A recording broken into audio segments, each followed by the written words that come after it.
Sometimes success is merely hanging on when others would let go. Not doing anything spectacular or out of the ordinary. Not leaping a mile or jumping over a mountain. But simply carrying on. Thomas Edison has a famous quote that's really stuck with me over the years. He says, "Many of life's failures are people who did not realize how close they were to success when they gave up." Right? How close they were to the finish line when they turned their back and said it wasn't worth it. It's really an interesting thing to grasp. Right? Success is seeing what others can't. It's believing when others don't. It's taking the abstract, those visions, those pictures in your head, the make-believe, and finding the courage to make them real, bring them to life. It's this constantly evolving process, and it grows a little bit every single day. Sometimes we feel that progress, we feel the momentum, we do something big and it's exciting. And sometimes the progress feels small.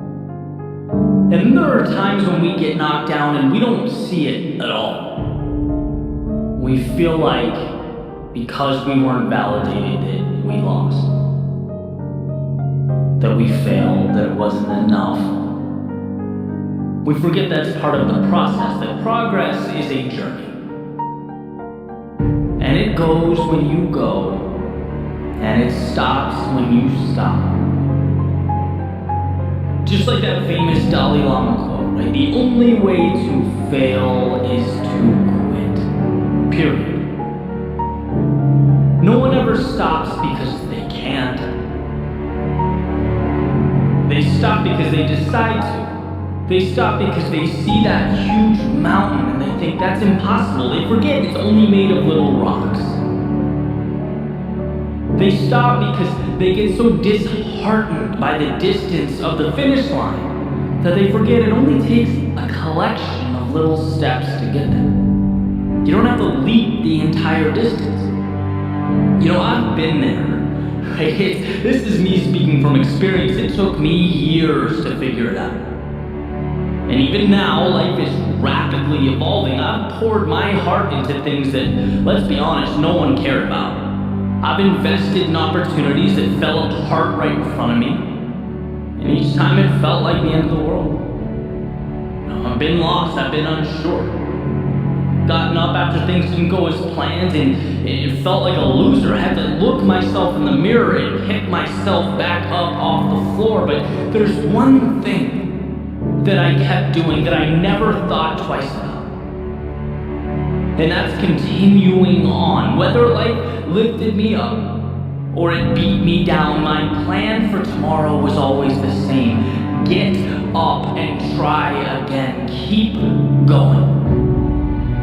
And as I sat down this morning with my pen and a piece of paper, I thought, what's the one thing I would want to be told if I started out again? What's the one thing that people need to hear most? And it's to simply keep going. Keep taking steps. Because one day the world will start to make sense. And you'll look around and you will be thankful for one thing. That when most would have stopped, you didn't. When the world said no, you said yes. There is nothing so powerful as a soul that refuses to back down. See, persistence is not an important thing or an essential thing. It's everything. So live as to see. Not what can be lost, but what will be gained. Find that light in darkness, even if it's a flicker, even if it's a spark. See, every loss makes you a little tougher, and every instant of sadness uncovers something beautiful. Every moment of fear teaches you to be a little braver. Every broken heart opens the door to a new connection. Instead of doubting yourself, feeling inadequate in life's darkest moments, know that you need what you are going through. You are uncovering the little victories hidden in plain view. So when the world feels like too much and your patience is thin, be stronger than that voice in your head begging you to think small. Stand on every experience, the good and the bad. Let it elevate you to a beautiful tomorrow.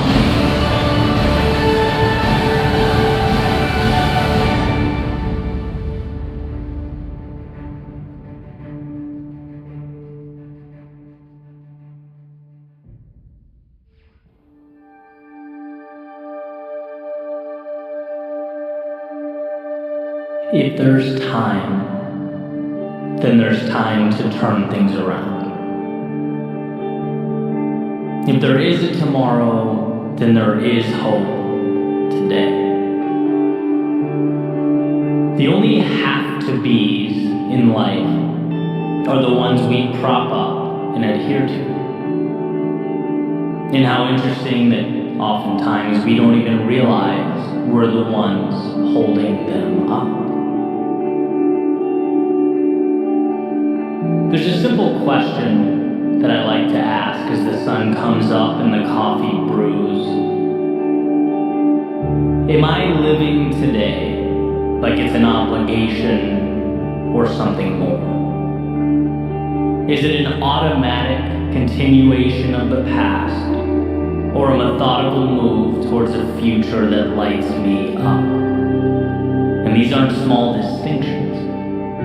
Right, I've lived both ways. I've felt what it's like to feel both. I remember going to work and joking around that a flat tire would be a real treat. That's not accountability. That's not control. That's essentially living life as a jellyfish floating along with the tide. And while the lack of required output, innovation and planning may have felt like a win in the moment, or a burden lifted off my shoulders at the time, deprived me of that which resides in the soul of every human being alive. Purpose. Personal agency. See, you can only go so far, so long being the spectator of your own journey. You can only go so long looking out the window before you wonder just what it'd be like to be behind the wheel. When we put our actions up against the question, why? It astounds me how many things are done because it's what we've always done. We act like we're expected to act, think like we're expected to think, see who we're expected to see. But expected by whom? Some of my greatest breakthroughs in life emerged after being asked why by people I look up to or respect. Why have you accepted that? That's your income? Okay, great, but why? That's how you spend your day? I see. How come? And when one is tasked with looking at their own life through a magnifying glass, some hidden truths always emerge. It shines a spotlight in the corner of the room, illuminating those shadows where one can, if they look hard enough, make out the wolf in sheep's clothing. That is the phrase, because that's how I've always done it. We get in life what we accept.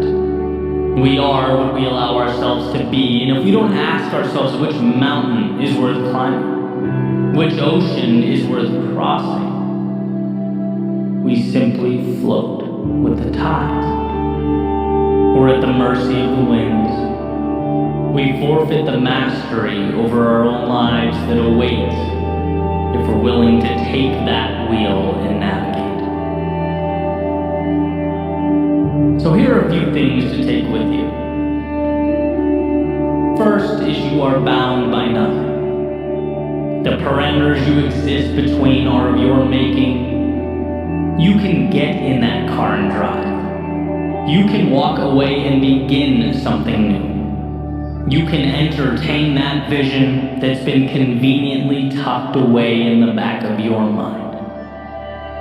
Understand that to not go is fine, but it's a decision. And perhaps a decision you'll wish you made differently. And second, difficult today liberates you tomorrow. It's easier to observe. It's easier to say how you wish things were. After all, stepping out into the fast-paced, chaotic world is tough.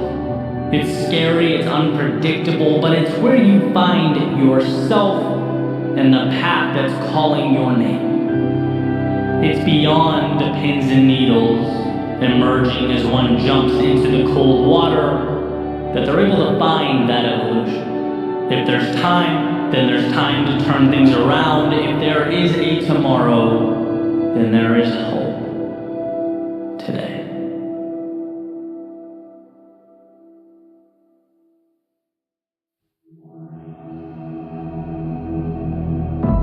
What's the difference between simple and easy? Well, simple is straightforward, uncomplicated. Easy, on the other hand, means achieved without great effort. The difference between those two words is subtle, but essential to understand. One deals with the complexity of an outcome. The other, your will and determination to achieve that outcome. Becoming who you most want to be is simple, but becoming who you most want to be is not easy. Just like walking is simple, yet hiking up a mountain is not easy. The procedure didn't change, the context did. So let's talk about context. Let's talk about this cyclical nature of growth, because it's not that most people can't. It's that most people won't. It's not that most people don't get how. It's that they don't have a strong enough why. The path is laid out before you. You just have to be willing to walk down it. Will you? Step one, realize there's more out there. It's not that what you're doing now isn't amazing. It's just that yesterday's act of courage is now today's status quo. What was the spectacular is now the mundane. What was once the ceiling you had to jump to touch is now the floor you walk on. So at the very least, it prompts you to ask, well, what's next? Simple, not easy. Step two, the acquisition of courage. Yesterday's courage was a fight. It took a lot out of you, and it's ultimately what got you here. But it dropped you at the curb, it waved goodbye and went on its merry way, and here you are. You can stay here. A lot of people do. You can reminisce of the glory days, the old path, yesterday's triumphs. Or you can do that perpetually uncomfortable exercise of vulnerability. Stepping into tomorrow's unknown, reminding yourself that life's greatest rewards have a hefty price tag, and that price is discomfort. But I've already played this game, one might think. No, what you did was learn the rules. Now it's time to apply them to a new setting, and around goes the merry-go-round. It might seem like a replication from the horizontal, but here's the secret. You can't see the vertical. You have yet to look down and see your ascent, see what you're becoming. Just by staying on, holding tight, just by believing in yourself enough to begin again, you are fanning those tiny flames of courage in your soul that wait to be spread like a wildfire. Simple, but not easy.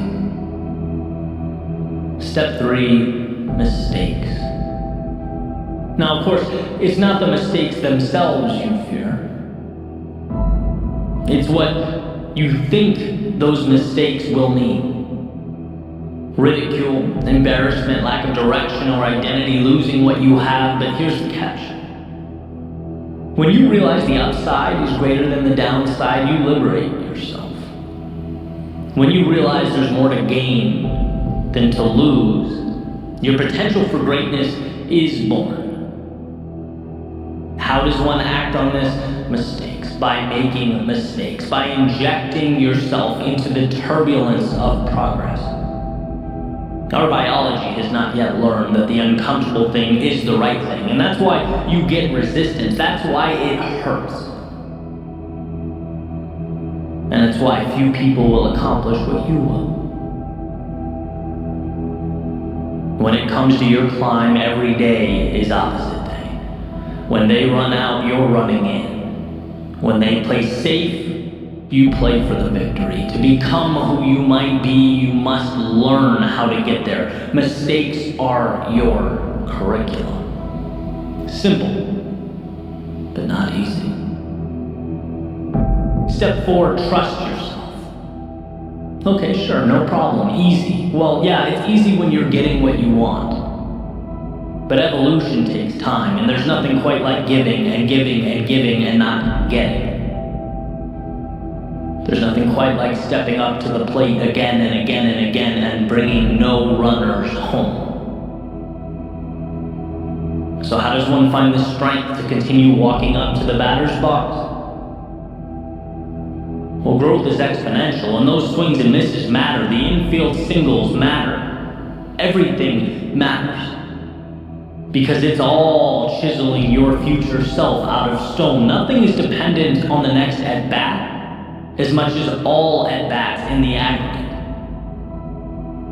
That's why success is so often considered to be sheer will, dependent not on the home run, but on the discipline, the self-belief to keep walking up to the plate.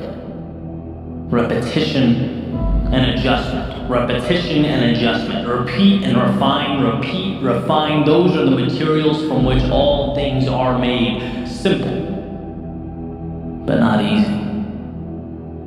And then we have the finale. The ending, step 5. Celebrate and adjust. At some point you'll be able to look over your shoulder and notice something that perhaps you hadn't before. Space. Space between where you are and where you started. It's not sudden, but gradual. And undoubtedly, with enough persistence, it will emerge. These moments, they are precious. They are times to acknowledge what you've accomplished, the sacrifices you have made. They are life's way of reminding you what you are building and who you are becoming. It's a time of celebration. Every little win means something. Every small victory matters, so relish it. And then transform it. Normalize it. Recognize that mountaintop is your foundation now. Your starting point has changed, and so have you, which means so have your expectations. With an increase in ability comes an upgrade to what's possible, what's expected, and look at that. We have arrived at a new step 1. Realize there is more. This is the process for capturing that which life has to offer. If you can fall in love with that, appreciate it, respect it, while simultaneously understanding it's not scary, it's dependent entirely on your ability to push forward. If you can understand that, there is nothing you can't do. Nowhere you can't go. Simple, yes. Easy, no. But you're not in this for easy, you're in it for the journey, the growth, the adventure. You're in it because it's not easy.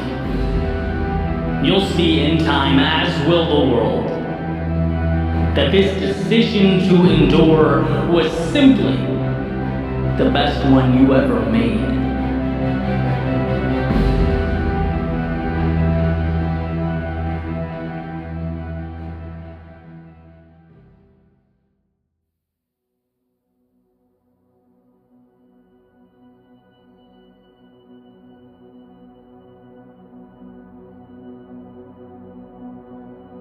The other day I woke up with a plan. 3 things I had to do. So I wrote them on my whiteboard. They were essentially my objectives for the day.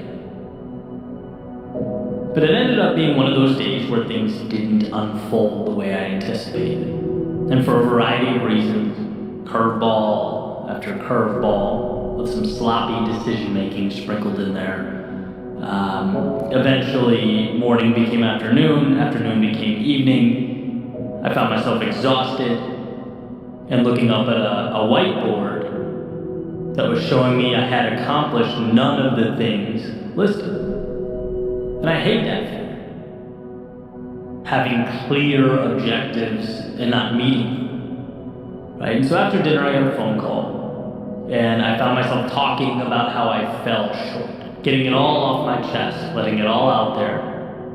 And I got that reassurance that I wanted without even realizing that I wanted it.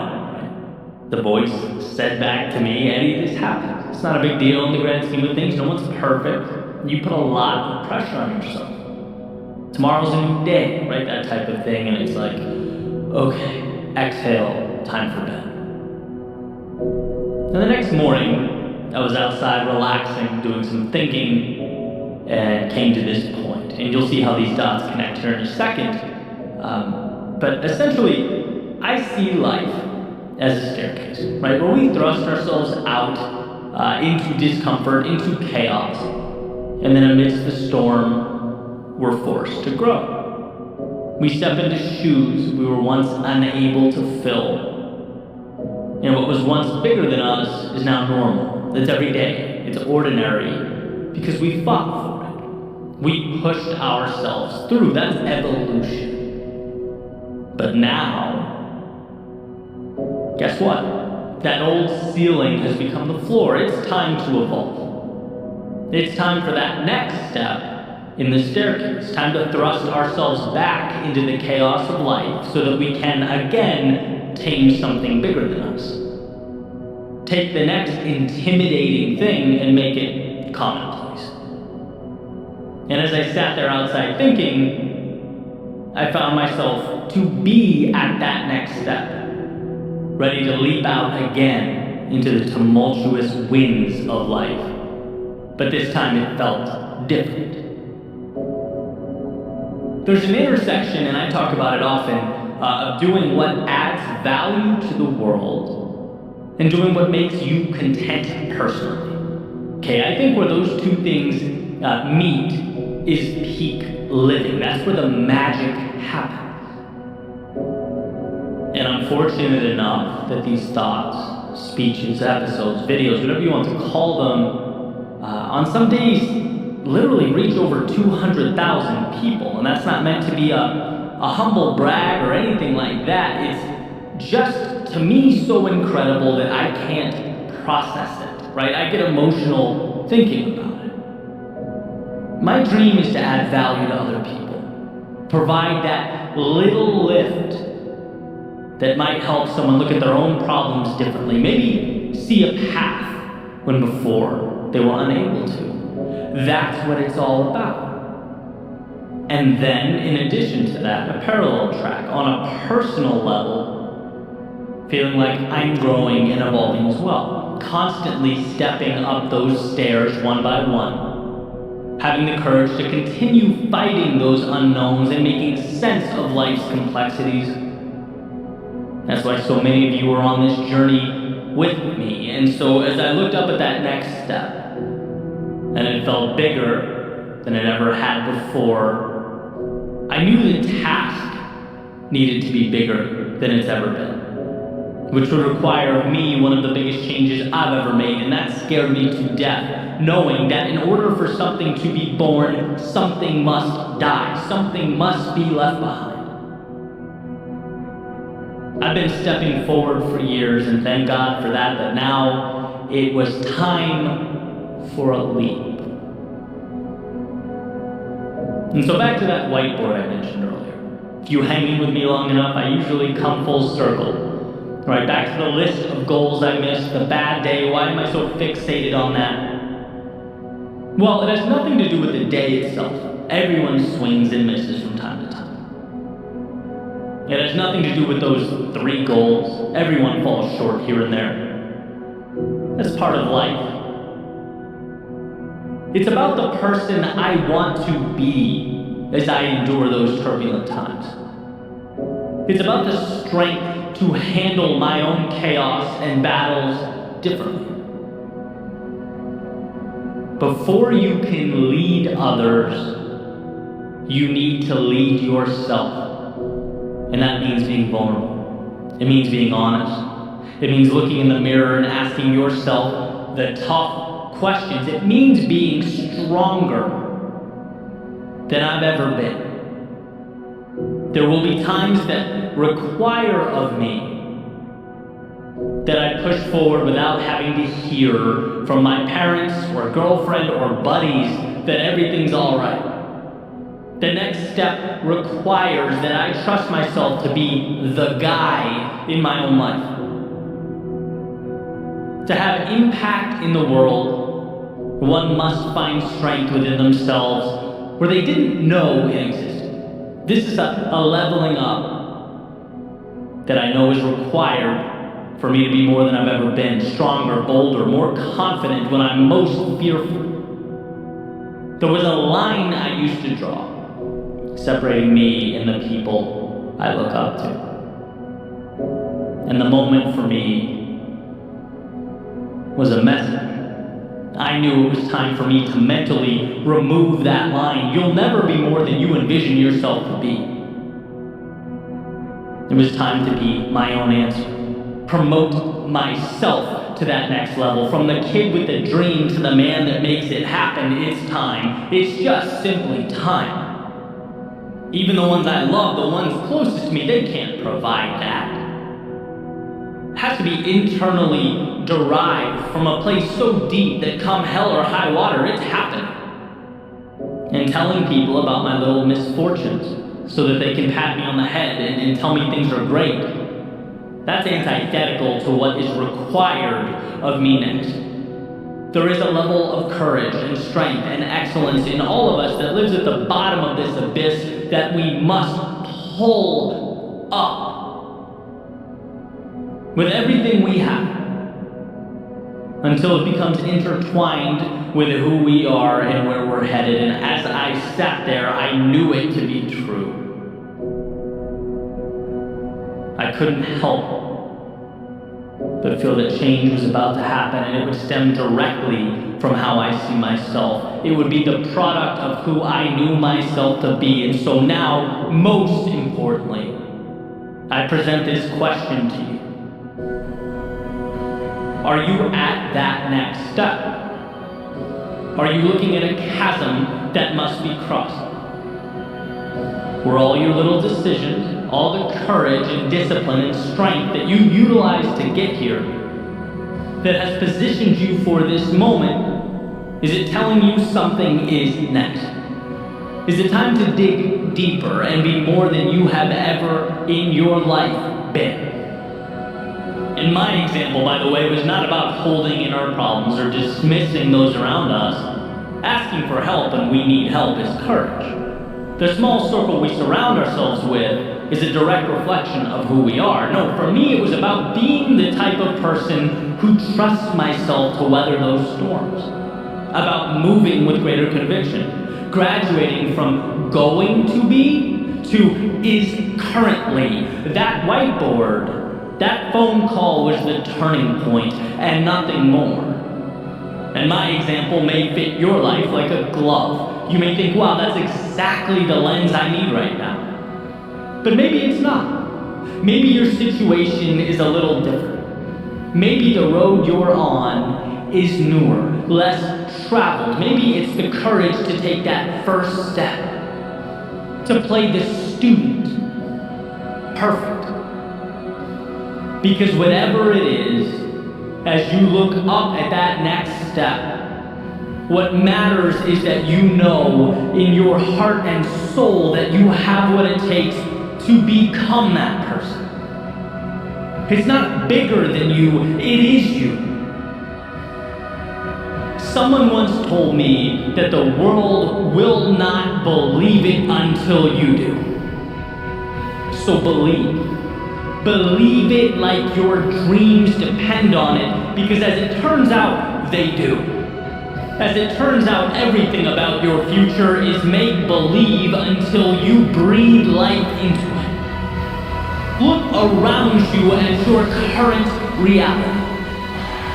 Remember that it is a product of what you've allowed, and that any time you can up the ante, climb the step, reach a new level, you have it within yourself to do that. Just give yourself permission to be that person. And it will be scary. It's going to hurt at times. But let's be that vulnerable. Let's show the world what we can create when we move into it as though it's ours. As though destiny isn't assigned, but written, one beautiful act of courage at a time.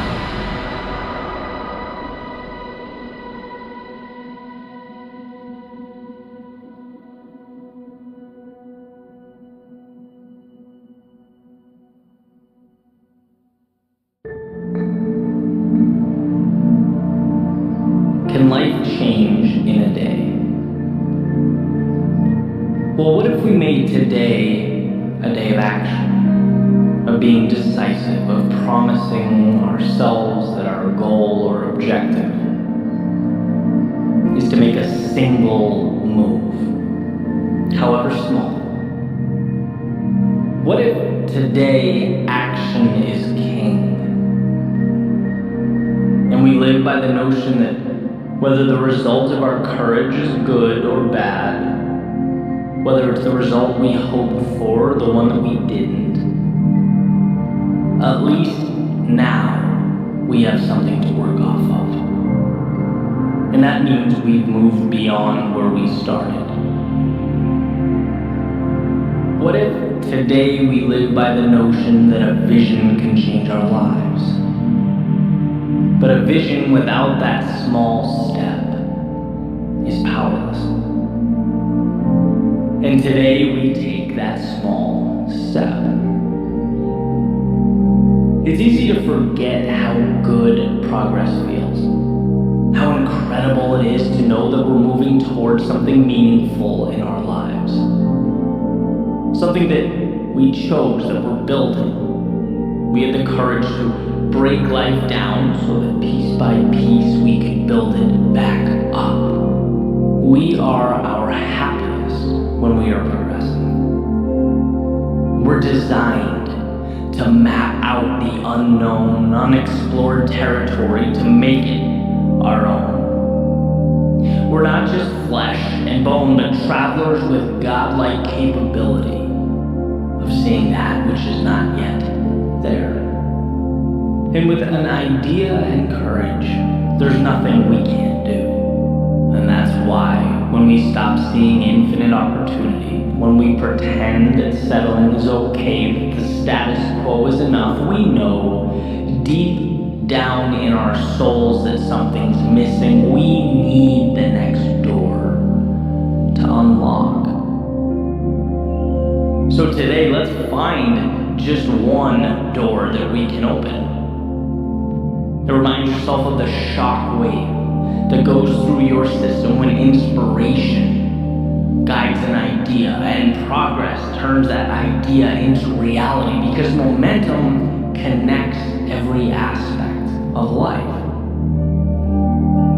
Not hitting the snooze button can mean seeing the sunrise, which can mean you read 3 pages in a book you wouldn't have read, which could mean your day improves, which could mean you make a call that you've been meaning to make, which could mean a dozen wheels start turning, not because you did everything, but because you did one thing.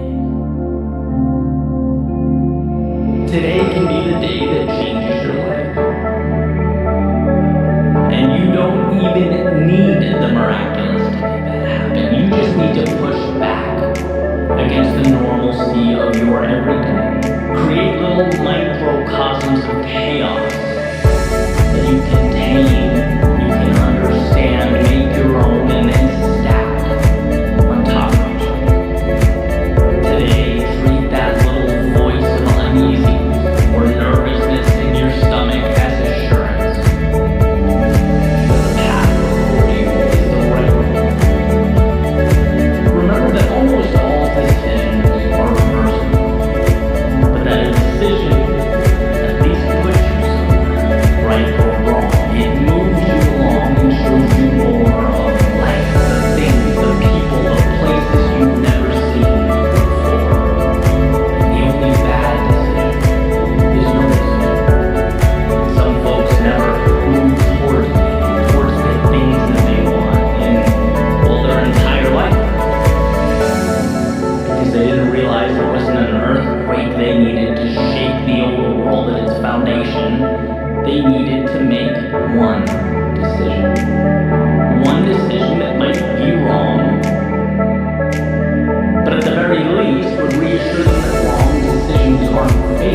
Why is this battle you versus you? With all the complexity, all the obstacles out there, why are you your greatest opponent? Well, to put it simply, because all those obstacles and all that complexity still can't tell you no. They can't say enough is enough. They can't look back at you and say, let's just settle for what we have now. No, only you can do that.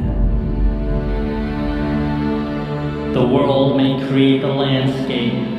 It may construct the terrain and those obstacles. But you are the sole decider on where along the way you stop. You decide how far you want to go and how much you are willing to endure. When it comes to your advancement or limitation, you are in the driver's seat.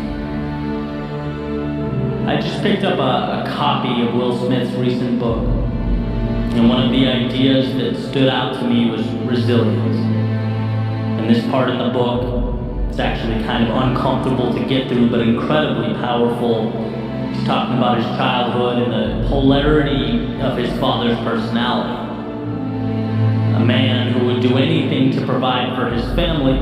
He took pride in that and saw it as primary responsibility, but simultaneously was their greatest source of pain. And he mentions his father hitting his mother from time to time. In one particular example, struck his mother in the face so hard that it knocked her on the floor. And as she stood back up, she said something along the lines of, "You can hit me, but you can't hurt me." And that was the first time Will understood as a child the difference between what the outside world inflicts upon us and how we choose to react to that occurrence. That understanding is power. That's why you are the author of your story.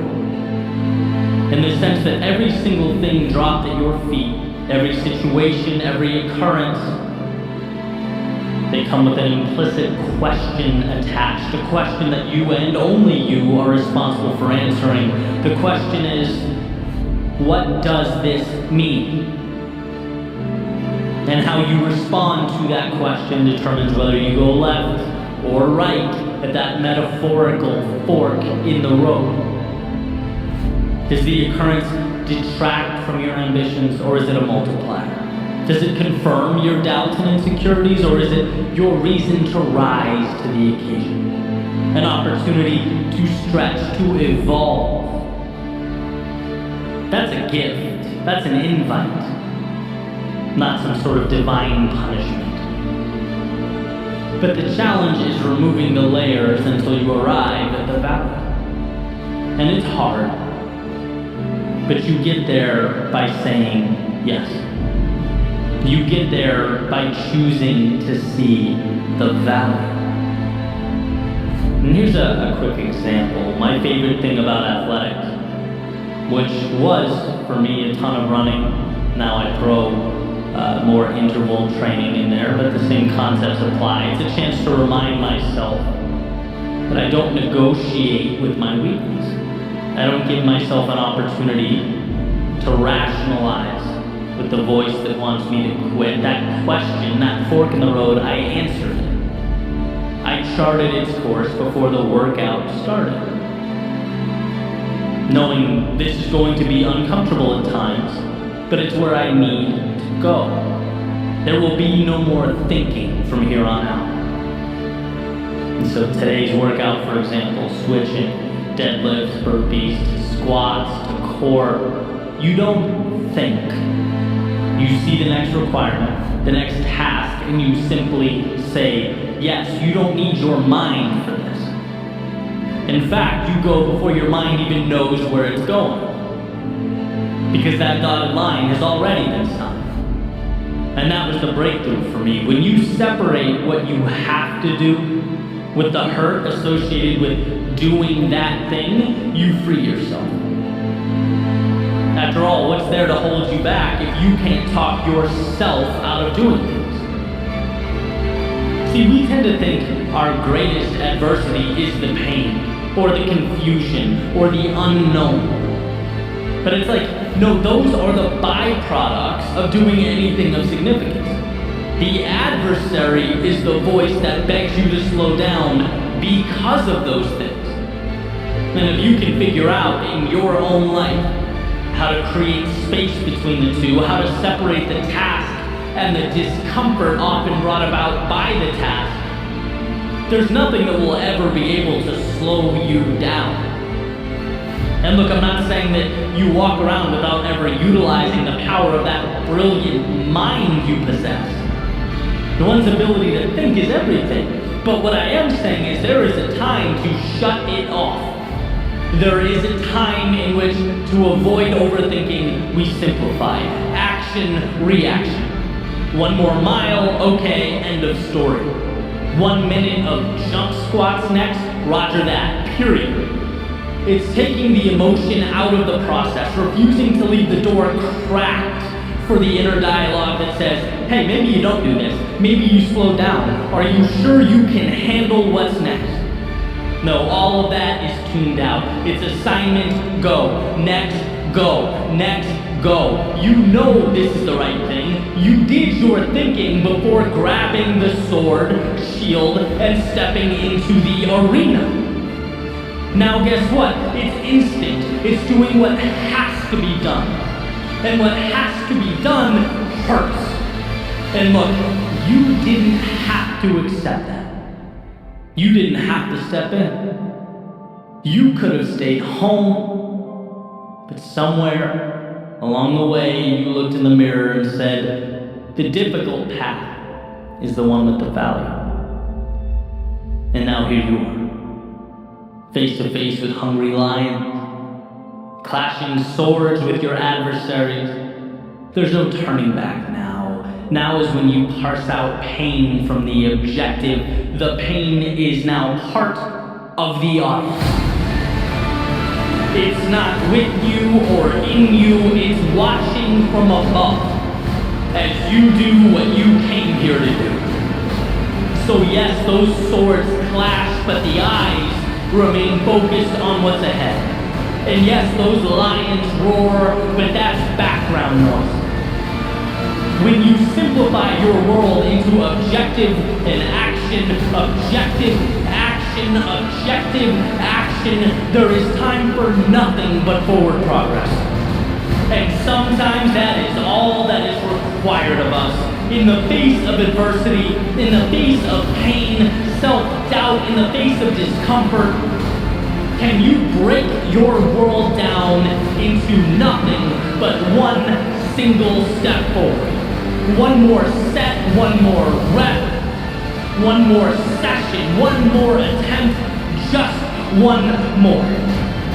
No rocket science, no negotiation, there's nothing to figure out here. It's walking the path before you. It's the discipline to carry on. It's one more swing of the axe. Audience or no audience, lions or no lions, you are bound to the universe at your feet. And that simplified concentration is why you will succeed.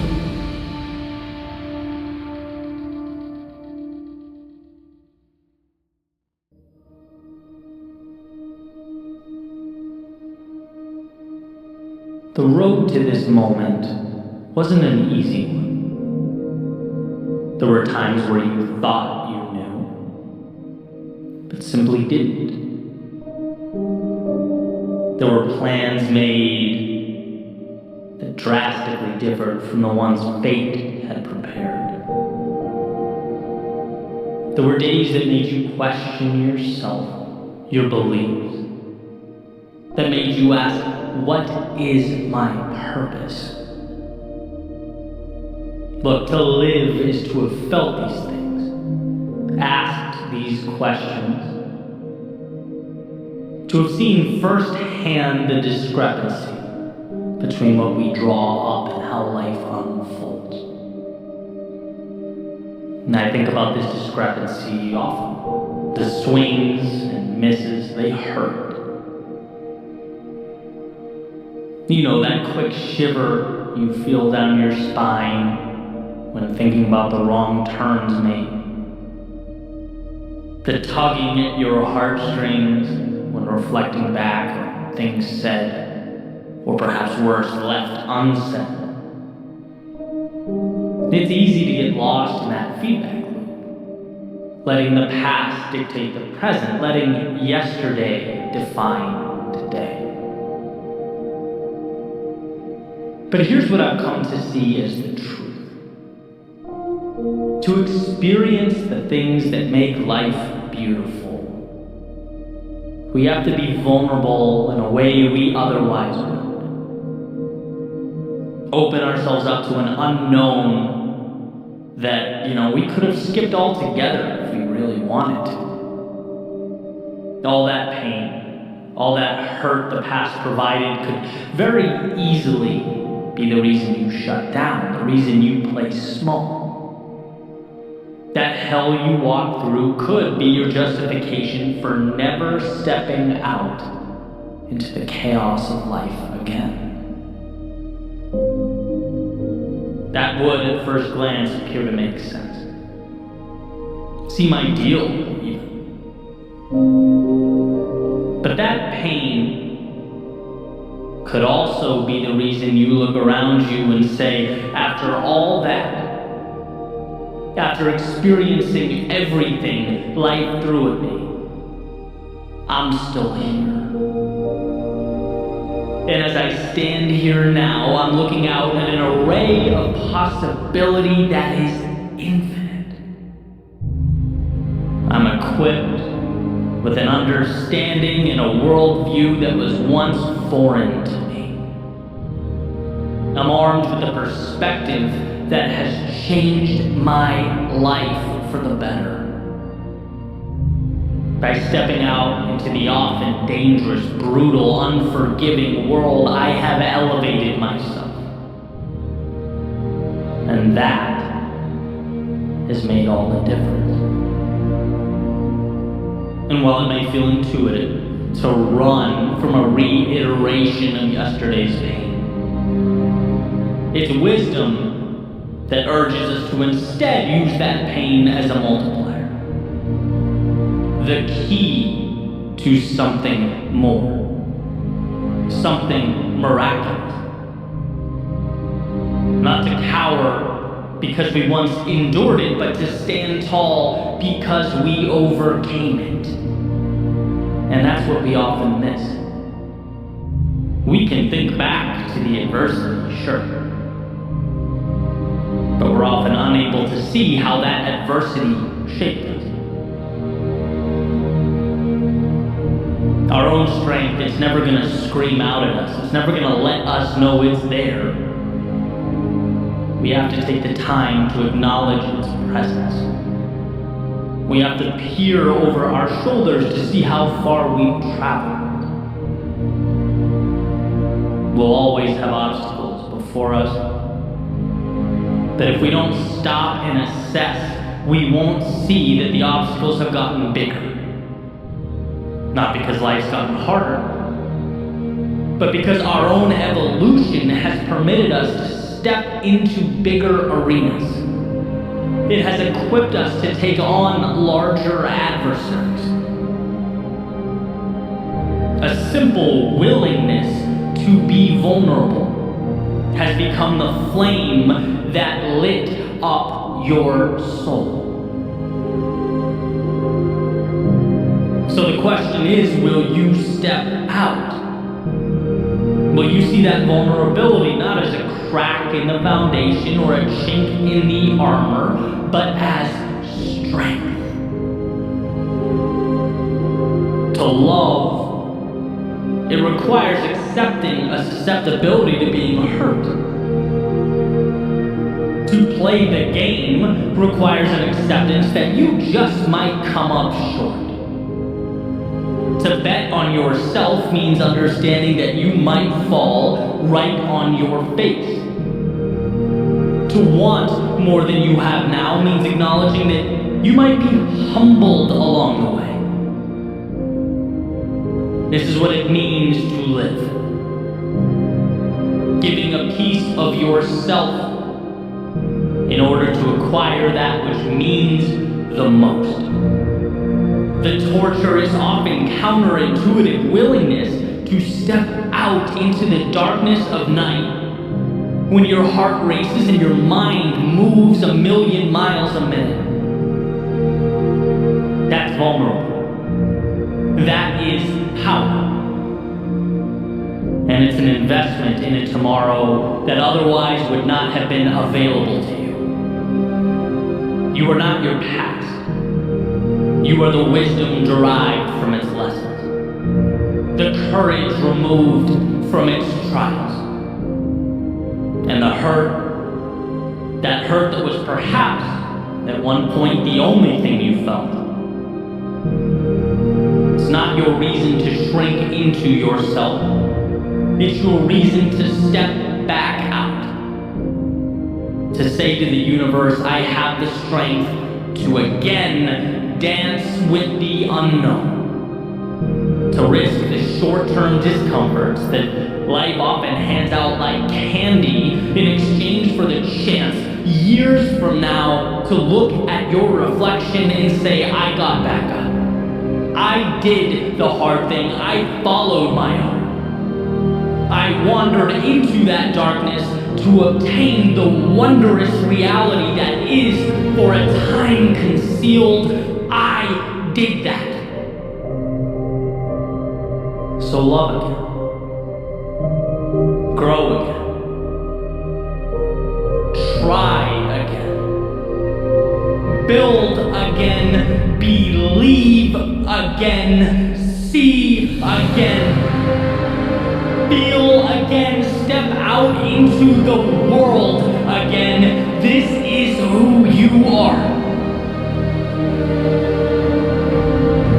Underneath the fear and insecurity, underneath all those reasons to not go, there lives the beginning of the miracle that is life. And it won't be easy. The timing will never feel perfect, but the question will always exist. It will always exist within an arm's reach of where you stand. Can you be that vulnerable? Can you be that courageous? And not just when things are going well, but amidst the turmoil, the chaos, the self-doubt, when your memory only wants to play highlight reels of where things went wrong, where you swung and missed.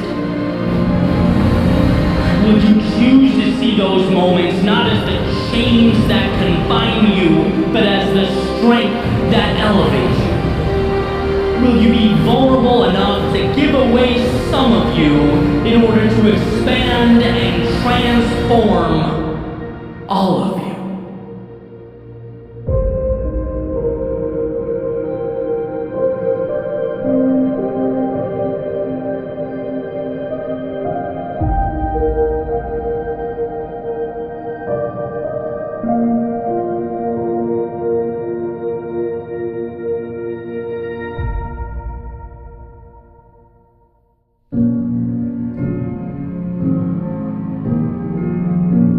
When our backs are against the wall, we're forced to become more. When the clock is ticking, we are tasked with finding answers that hide among us. It's in the darkness we find light, and while lost, we find ourselves. The paradox of life is that from our pain comes our purpose, our evolution, and our greatness. I love thinking back to about 2014, making my way around Boston, having just quit my job, essentially purposeless, clinging to a YouTube channel and a podcast idea that I would name Your World Within. And why? Why do I think back? Why does this mean everything to me? Well, because at the time, I knew nothing. I understood nothing. Nothing about speaking or media, audio, video, nothing about running a business. But more importantly, I knew very little about life and what's truly required to progress in a world with infinite moving parts. I didn't know that my lack of understanding is what made everything feel overwhelming and complex, and that it was up to me to simplify. I didn't know the extent to which I'd have to befriend failure. And that was the most eye-opening realization. Because when you gravitate towards a risk-free existence and you box yourself in, as I had for so long, of course you don't get the upside, but you also don't fail as dramatically either. Life was a simple game of cause and effect. Do work, get result, not much room for more than that. And so stepping outside that box in the way that I did changed some rules. I learned some things. First, you can spend time on something, you can exhaust energy on something, and get nothing in the short term for your efforts. And I mean nothing. Unless you count getting your pride stomped on. Unless you count your friends disappearing when you need them most. Unless you count self-doubt and a constant worry about not amounting to anything. I mean, these are very raw, very real human emotions. They tend to arise when we start something new, but in them is also the power. This is where the light bulb turns on and the path emerges. It's where I learned that we only get what we want when we endure what we don't. And what a foreign concept when you think about it, right? It's like, Eddie, take this mic, go stand in front of this audience and pour your heart out. Your knees are shaking, chest is pounding, but dude, trust me, it'll be good for you. And funny enough, it was. It was because the fear in my stomach became the indicator that something new, something exciting, something more was around the corner. Like Pavlov's dog hearing that bell.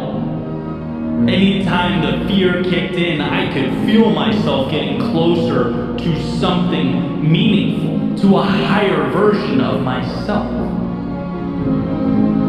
The pain is an invite.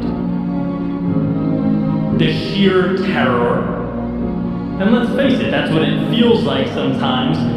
It's an upgrade, disguised as the monster that you think you should be running from, when it is, as I recently mentioned, the adversary you should befriend. We have to change our relationship with discomfort, because our initial understanding, the one that comes stock in our minds, is never sufficient to build anything of significance. Its default setting is to preserve the now, not expand it. And so just like those stock speakers that came in my 1999 Ford F-150 when I was in my early 20s, let's rip it out. Let's customize. Let's upgrade the quality of the sound we hear and the things we say to ourselves. What an advantage it is to know that the hard things are what make us level up. To find that awareness. What a blessing that when life's difficulty startles and scatters the masses, you could be the one that remains. Standing tall, seeking out the advantage amidst the commotion. Every little act of courage becomes more and more meaningful, powerful.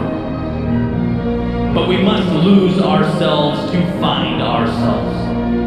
We must embrace our fears if we are to become courageous. We must fail in order to succeed. And sure, sometimes the price seems steep. But I promise, not going costs more. Wishing costs more. If onlys cost more.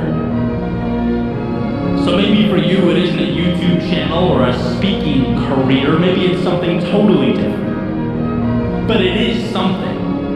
And should you bring yourself to pursue that which your heart pulls you to pursue, you'll have those moments of defeat where you're mad at yourself for leaving the comfort and safety of your previous world. You'll have times where you have no idea what to do, where you feel alone or stuck or unsure. The difference will be whether you see this as the invite you've been waiting for or the reason to turn around and settle for less. That's the question. How do you internalize all that emotion that will feel like it is consuming you? I couldn't believe how strong that temptation was to go back, nagging at me every day. Just come off the edge. Just be comfortable again. But as my old coach would say in college, when we're doing wall sits or something physically taxing, 15 seconds. You can do anything for 15 seconds. And isn't life just a culmination of 15-second windows? It's compartmentalizing the process. It's turning the difficult into the advantageous. You have the ability to not think like everyone else. You have it within you to rewire your previous conceptions of the world, to see darkness not as your reason to hide from conjured up monsters, but as your invitation to become the light. Remember that the best way to be more is to have the courage to put your back against the wall. And you won't want to in the moment. There will never be a perfect time. But committing to that vulnerability will release from within you the power, the strength, the greatness that has been for so long tucked away. By moving into the chaos, you are simultaneously creating the calm you always dreamed of. You're realizing the possibility that just needed the door left ajar to make its way into your world.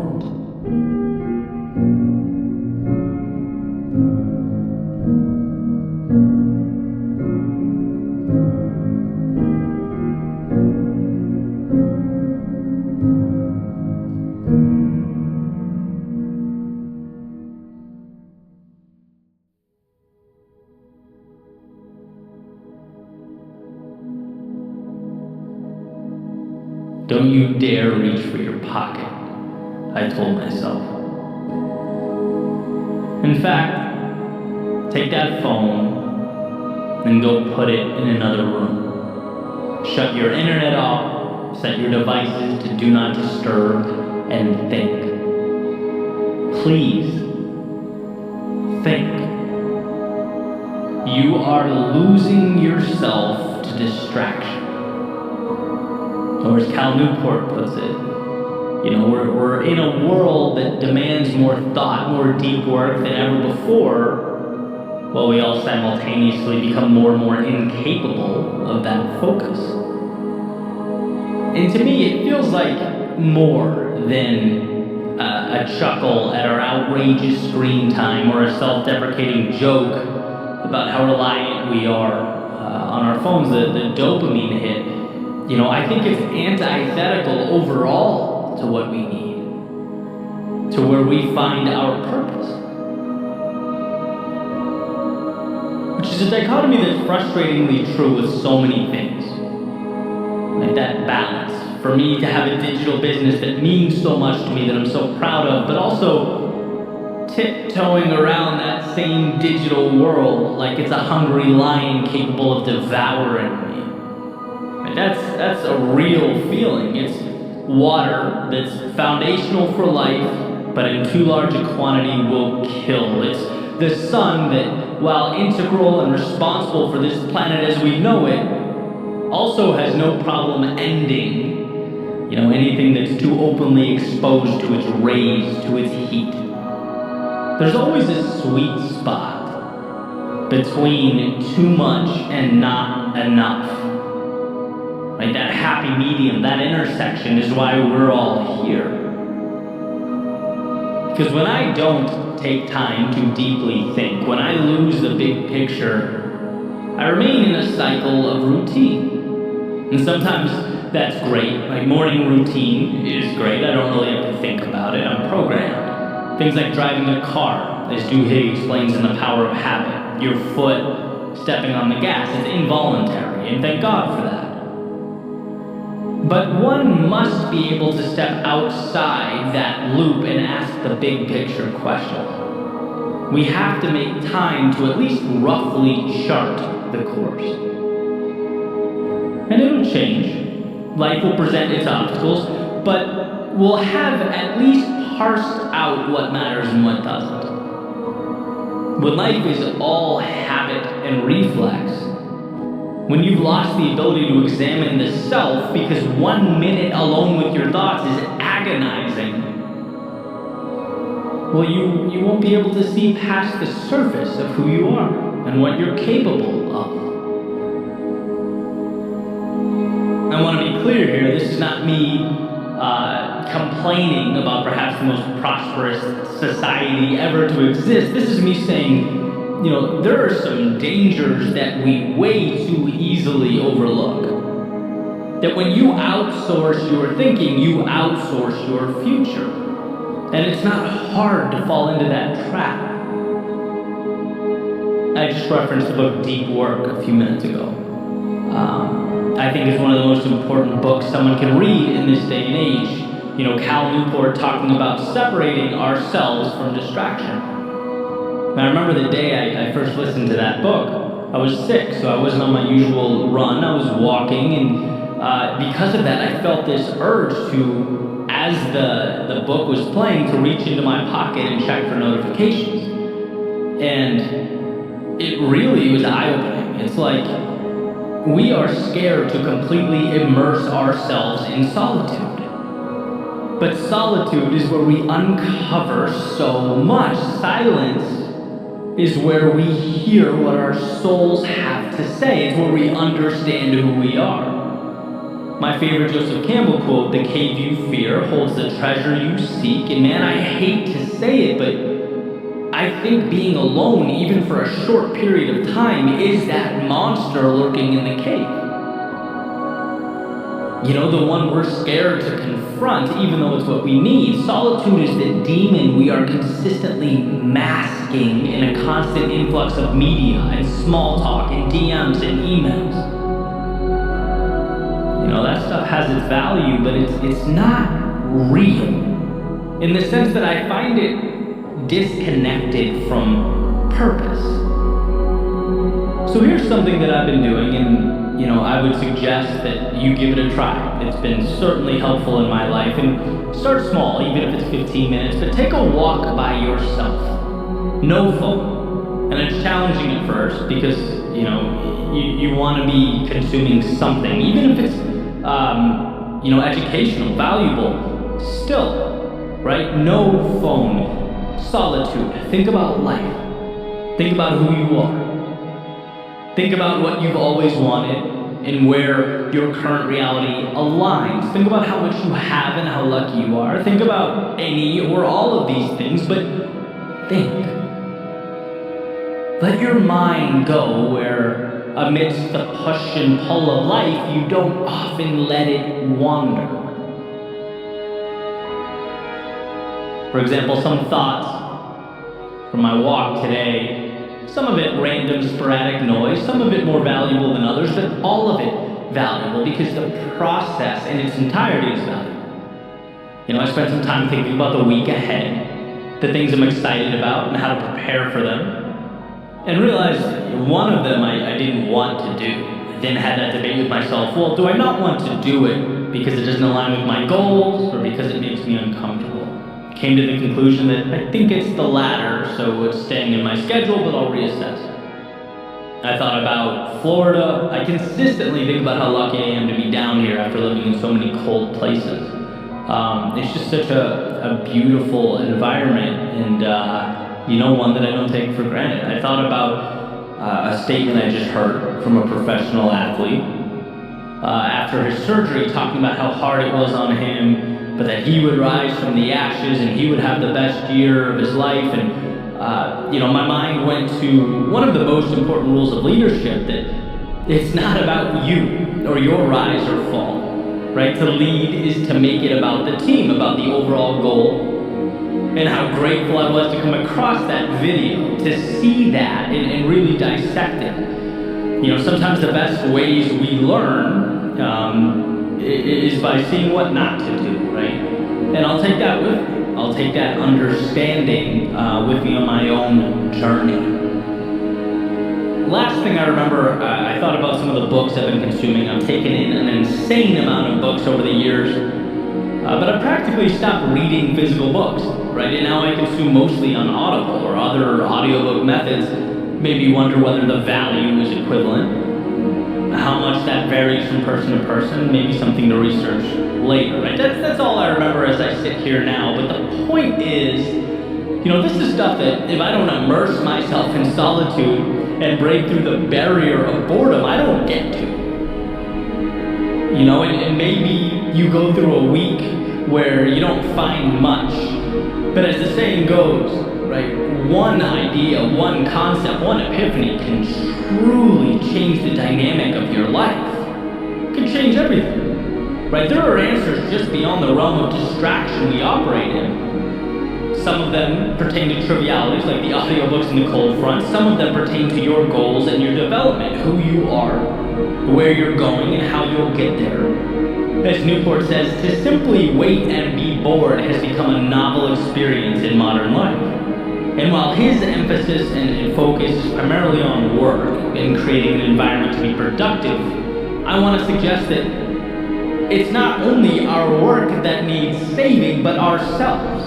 We can't lose touch with what matters most. We can't become so shallow in our thoughts and our actions that the beauty remains buried away. There is something in you that's untapped, unfinished, raw talent or desire. There are pieces of you that need to be assembled, and if left alone, will wither away, unremarkably, quietly, and probably without your noticing.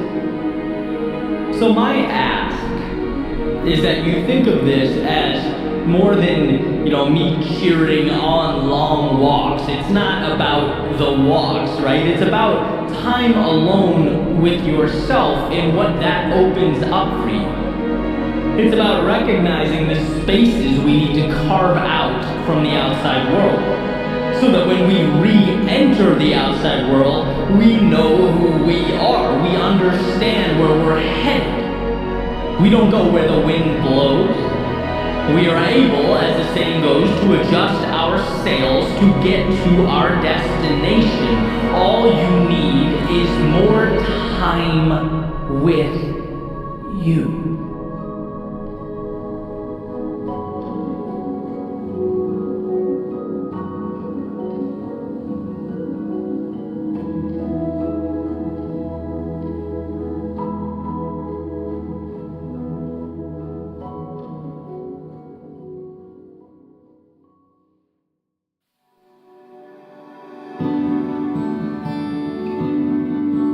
There's a quote from Naval Ravikant. He says, "The closer you are to the truth, the more silent you become inside." Found that interesting. Got an email recently from someone asking for my thoughts about their being overlooked for a promotion at their work. They say that they're dedicated, they work hard, they show up and execute. So what does the act of being overlooked mean? Well, like so many things, it's contextual, but let's play with it, right? What does feedback ever really mean? It means what you decide it does. Here's how I see the act of being overlooked, as this person expresses. Let's look at it as an iceberg. That rejection as a floating block of ice in the Atlantic, and the top, the piece that's exposed and above water, the smaller piece. is your chance to look around and self-reflect. To ask why. Where are the places I could strengthen myself? The gaps I could close and the spaces I could occupy. Disappointment, it causes us to self-reflect, and that can be a valuable thing. There are often tangible, quantifiable reasons we didn't hit the mark, and I think that top of the iceberg is our recognition that we have things to do, places to go, and what better a time than now to start moving in that direction. Now, the part of the iceberg underneath the water, supporting all that, there has to be a foundation of self-belief, of self-trust. Not only a hardness and understanding that you are not defined by rejection, but also a certainty that things will work out. That you might have to stumble, fall, even aimlessly wander for a set period of time. But when your focus is on a particular North Star and you are serious about it, committed to it, you'll find a way. And being overlooked in any capacity is not defining, because right now is not an end. You decide where the end is. There just so happens to be a lot of space between that point and where you stand now. The vast majority of an iceberg exists under the surface, and that's valuable here. Because I believe that the differentiator when it comes to success and failure is how one internalizes the process and their place within it. If you know you're going to succeed, if you are confident in yourself and who you are, then the little wins and losses along the way tend to mean less. Getting overlooked in any capacity is a nice little bit of feedback, but in the grand scheme of things, it doesn't hold the weight we tend to give it when we're less sure of ourselves and the process. So let's get back to the quote. The closer you are to the truth, the more silent you become inside. Well, here Naval is stating in one of his podcast episodes that the wiser someone becomes, the more quiet or stoic they become. Referring to the character that I allude to all the time in this podcast, the loudest person at the table, right? Always talking or seeking attention. Often this character is overcompensating for something. And that's what Naval is, in my opinion, properly stated. But I want to hijack the quote a little bit, because I think this applies to our own mental chatter as well. When we are sure of ourselves and what we're doing, the internal dialogue is reduced. When we believe ourselves to be correct and in line with our values and our vision, the mind tends to be calmer. And I can use this YouTube channel and podcast as an easy example. Right? I have self-belief when it comes to my ability to do this. I've invested years and years and believe that over time it's become a strength of mine. So when that inevitable negative feedback or comment comes in, which happens, right? It's the internet. I take it for what it is. It's the tip of the iceberg. I assess whether there's any value to be extracted. If there is, I put it in my back pocket. But the point is, I then move on. Because underneath the surface, under that tip of the iceberg, there is such a substantial amount of self-belief and determination in the process that negativity, it means very little. It doesn't define me. And that's the point that I aspire to cling to. And conversely, as counterintuitive as it seems, I think we should be the same way with positive feedback.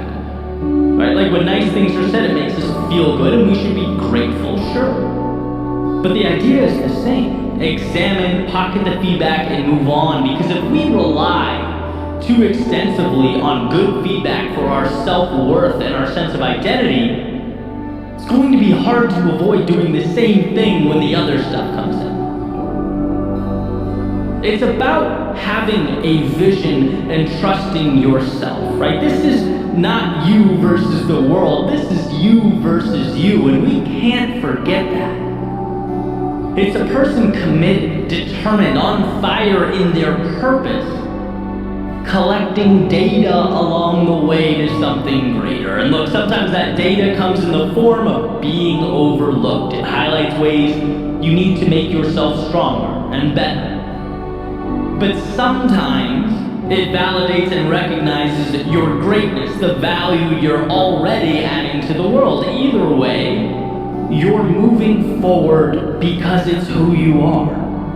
And as long as you tell yourself you're going to win, and those 2 feet underneath you haven't stopped moving, you're putting yourself in position to capitalize on all the opportunity life has to provide. You are going to see the compounding of all those steps you took. The ones you took when it hurt, and the ones you took when it didn't. When you were sure and when you weren't. When you had all the energy in the world, and when you barely got yourself through. All those times, they mean something. And it's the ability and desire to move forward regardless that becomes the determining factor. If you know that, the mind can be at peace. Life is happening for you, not to you. The obstacles become much needed information, and the victories further contribute to your momentum. It's all moving you closer to where you need to be. There's a saying by Steve Martin. He says, "Be so good they can't ignore you." And that's not a point, it's a process, an evolution. It takes time, it takes patience, it takes self-belief. But trusting that mountaintop you're chasing also comes with a great sense of security. That this epic adventure is yours and yours alone. It comes with discovery, growth, joy, sadness, and everything in between, but it is yours. And if you sign that dotted line, it doesn't matter if you are overlooked in some capacity. No person or external event can take away what you know in your soul to be true.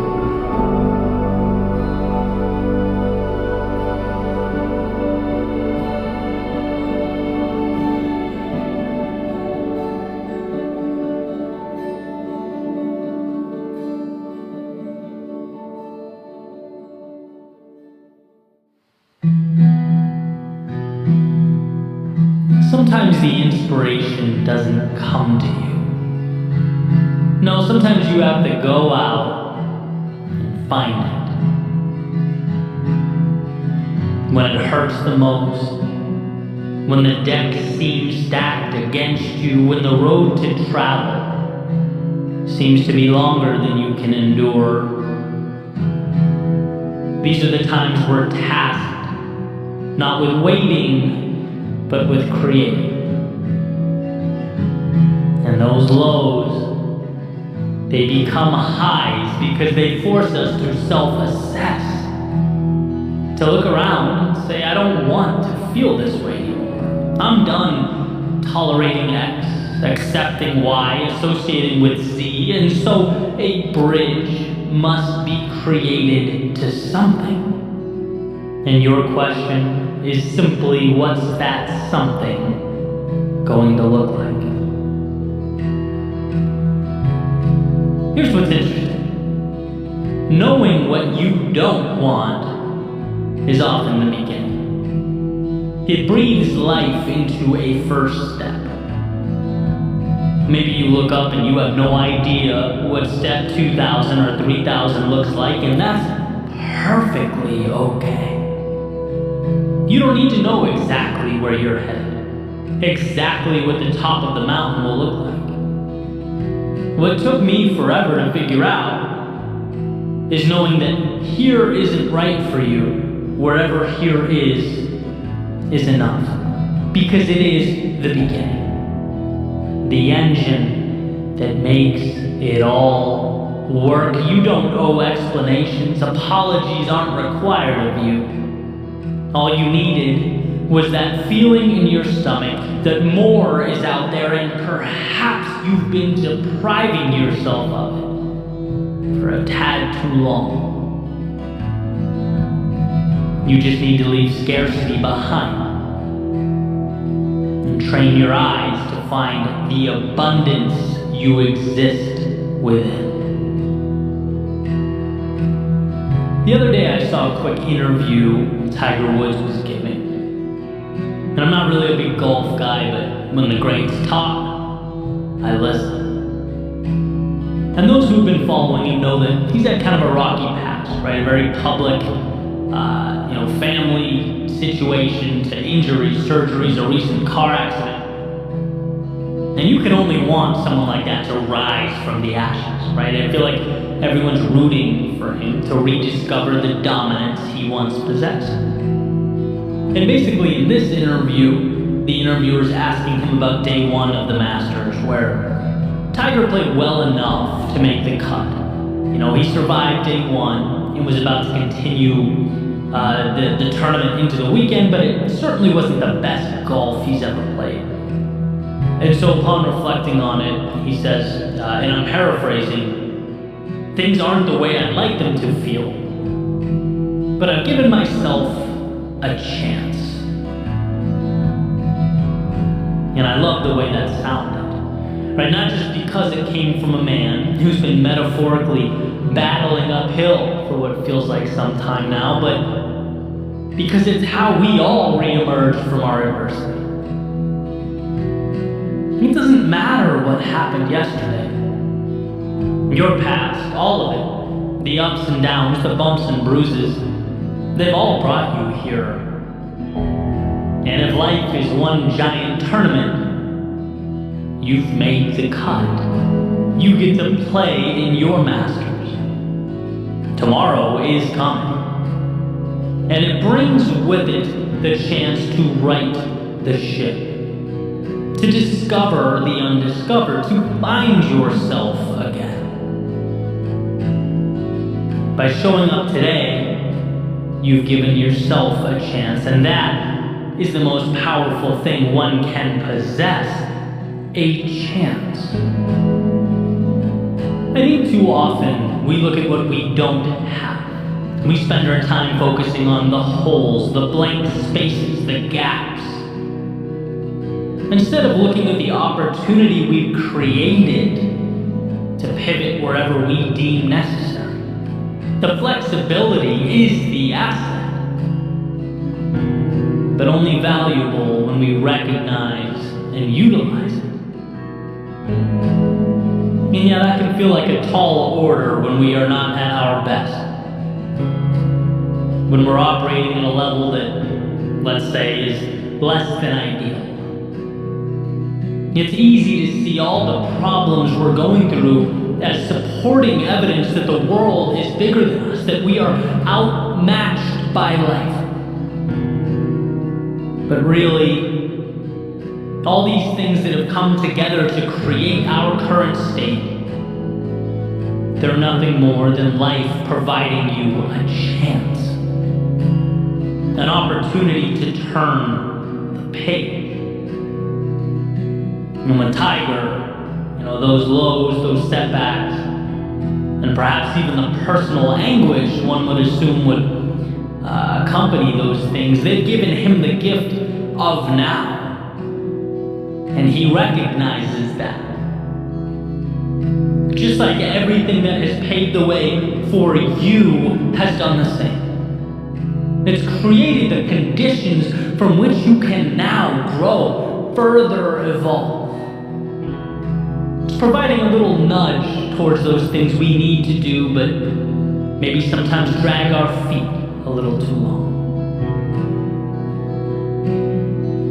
So when the world throws you curveballs, how about seeing the situation as a chance to hit off speed, to step up to the plate and make something of what we thought was misfortune. When one trades, it's happening to me, it's happening for me, you're presented advantages that were previously unavailable. They weren't there. And not because they didn't exist. They weren't there because they weren't recognized. Because perhaps you saw the very thing that could help you as the thing that would hurt you. But regardless, here you are, sharpened by the mistakes you made and shaped by the lessons you learned. You are here.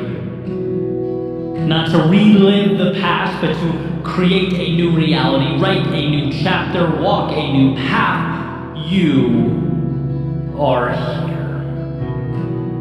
And wherever next happens to be, let it unfold because you chose it.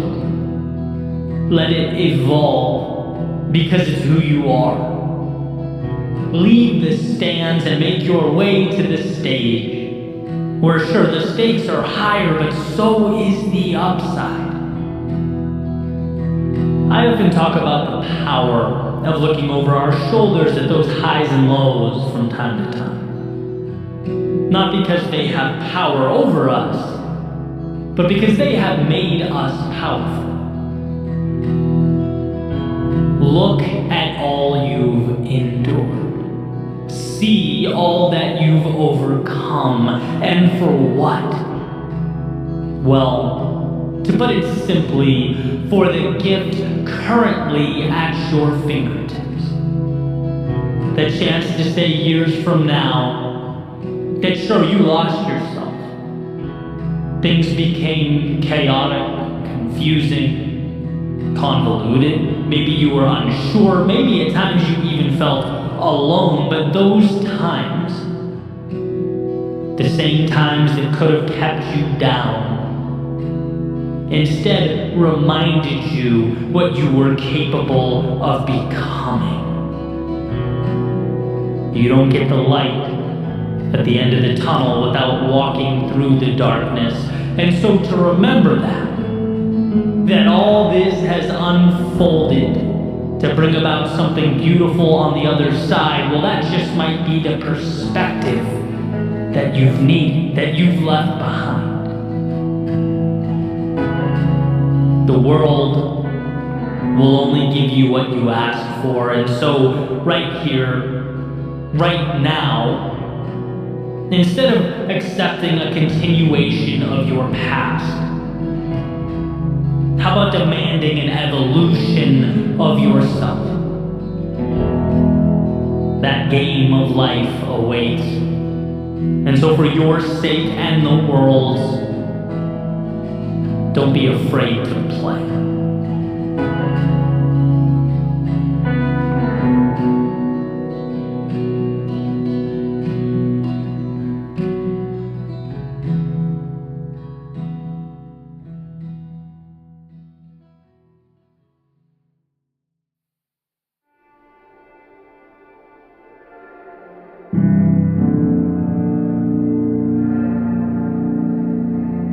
She had a picture framed on the table that said, "Make today amazing."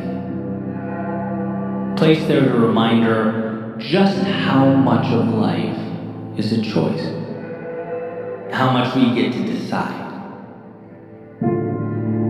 It symbolizes that on our worst days, life hands us lessons, and on our best days, the highs of existence.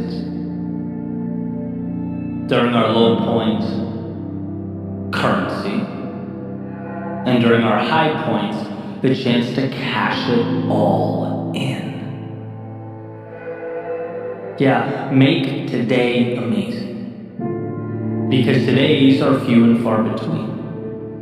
Today's are not an inconvenience, nor an obligation. Today's are what it's all about. Today is the big show. The answers we look for. The destinations we long for. Today is a place of dreams. That is, if you choose to leave room in your world for dreaming. Today is the beginning of wherever next is for you. A chance to see the new and normalize it. To stretch, to reach further out and pull impossible a little closer into your orbit. You can do that. And while one often can't control what they are given, they can control what becomes of what they are given. Like architects and designers engineering what will be and what the malleable world around them will become. When one raises their standards, life seems to accommodate. Because believing it means acting the part, means making the changes, means the external world makes room, means your identity is reinforced, and so the cycle goes. By making today amazing, you are making yourself more. Decisions are the beginning of all things. See, very rarely is the tool in and of itself the differentiator. It's the vision that pulls us through.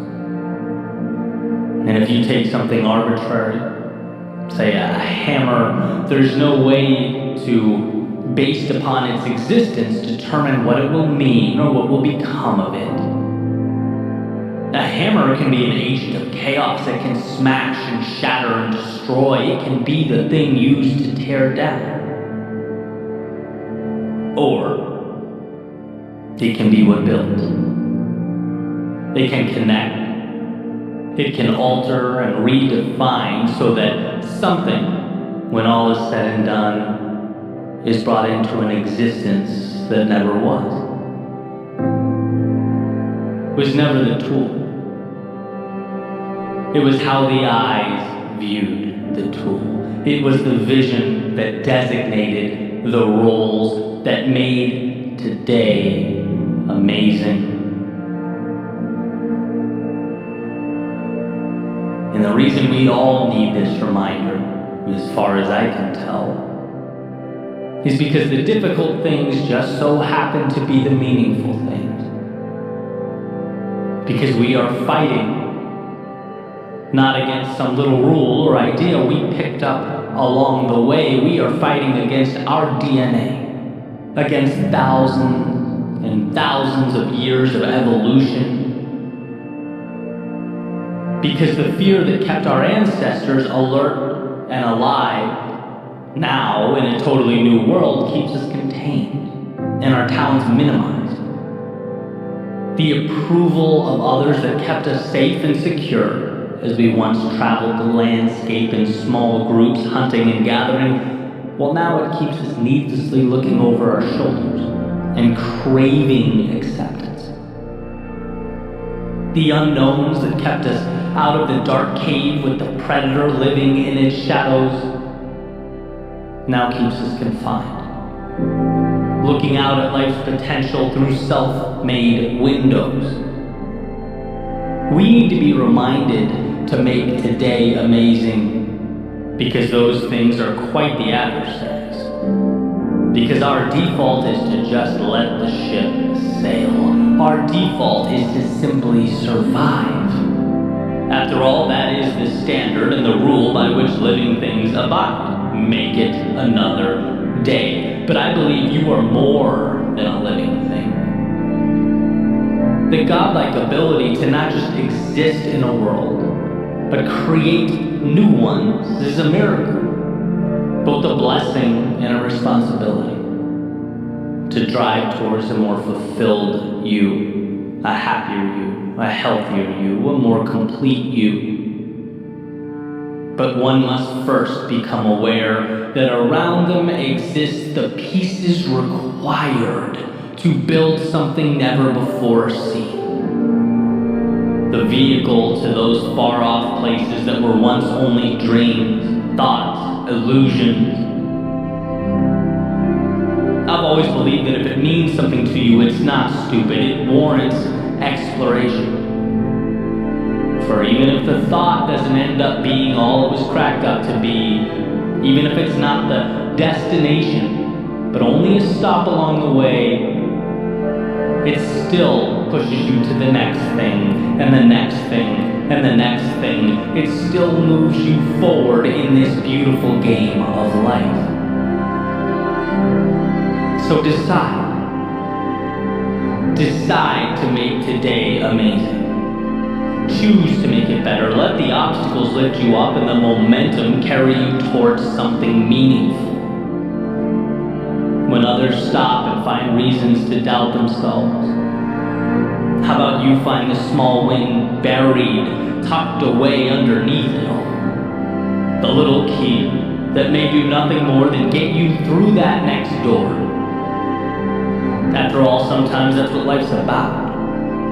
Picking up your head when it's most difficult and finding the next door to walk through. And the magic is knowing you can always do that. Because there always exists both the doorway and the key, but we must be willing to find it. That's the obvious thing about those doors. The right ones will open, but they require we find the strength to approach them. They require that we seek out amazing. And so with this in mind, what is the next chapter like for you? Are you currently enduring one of life's winters? Are you navigating those inevitable valleys of despair, in which the value is in finding that single ray of light amidst the storm? Looking within yourself for the courage to take one more step forward, and another, and another? Are you seeking out that spark that will reignite the fire in you? Because it's there, so long as you choose to make today amazing. Maybe you've climbed yourself out. Maybe you're looking for whatever's next, the new evolution, seeking to follow your heart and continue the beautiful progression that is life. Let the external world support that vision. Choose to see the detail not as trivial, but as the answers. The tools that will lift you up and support what you are building. It's there. She had a picture framed on the table that said, "Make today amazing." Placed there to remind her how much of life is a choice. Because in a world of option, what a gift to choose the journey of a lifetime. What a ride that awaits, so long as you decide to step in.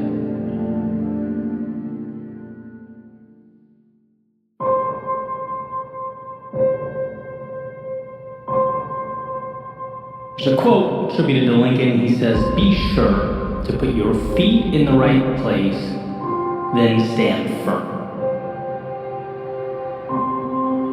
The other day I was listening to Dan Carlin's podcast called Hardcore History, which, side note, is an incredible podcast. The guy's a brilliant storyteller, and as I was listening, there's a specific idea that I wanted to dive into, an idea that I believe if we make an effort to understand and fully commit to, is capable of changing our lives. But first, some quick context, right? So Dan starts off this episode called King of Kings, talking about the Battle of Thermopylae in the year 480 BC in ancient Greece. It's that famous story that a lot of us know, where King Leonidas leads that small army, which includes 300 Spartans, against this massive Persian military force that's invading. And the quick version is essentially Xerxes, who's the king of the Persian Empire and in charge of that massive army, tells the much smaller Spartan force that if they lay down their weapons, if they submit to him and let the Persians pass, no harm will be inflicted upon them. They'll be free to go about their lives. And here's the famous line. In response to the Persian command to lay down their weapons, the Spartans respond, Malan Labe, which means, come and take them. It's the Spartans' way of saying, look, the only way we're laying these weapons down is if you rip them from our cold, dead hands.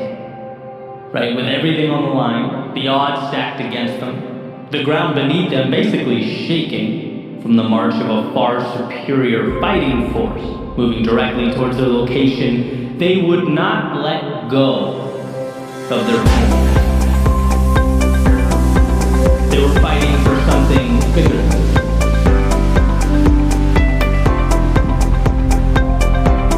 And I couldn't stop thinking about this idea long after I hit pause on the episode. I guess I was awestruck by the power of living life with that type of conviction. Because I know in my soul that's the North Star I should be gravitating towards. We all should. The strength to be unrelenting with regard to that which we care about. The aforementioned quote from Lincoln about finding the right place for our feet and then holding steady. With everything you have, all that you are, holding firm. I just couldn't get that out of my head. But then it came to me that invading force represents so much in our personal lives. So many things. One example being the difficult or adverse circumstances are trying times. When you're most likely to concede that perhaps you're no bigger than that world. Maybe life is a movie and I'm merely the audience.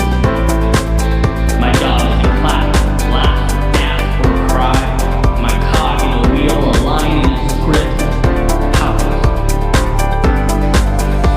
In which case, you should be reminded of Victor Frankl's famous observation that everything can be taken from a man but one thing that lacks the human freedom to choose one's attitude in any given set of circumstances, to choose one's own way. In other words, the outside world may change, it may evolve, but it will never have power over how you choose to internalize and view what's happening. That's innately yours. So when the circumstances feel like they demand more than you can give, when they suggest you leave your interpretation of life behind, the correct response is, as the Spartans defiantly said, come and take it. That already could represent a pushback against your values, the pillars of your individual values that you feel amidst all of the pressure that you can let go. After all, it's easier to retreat than stand toe-to-toe with others. It's easier to abandon than it is to defend, at least in the short term. But as Victor Hugo wrote, you have enemies, good. That means you stood up for something sometime in your life. The enemy, obviously not proving any point.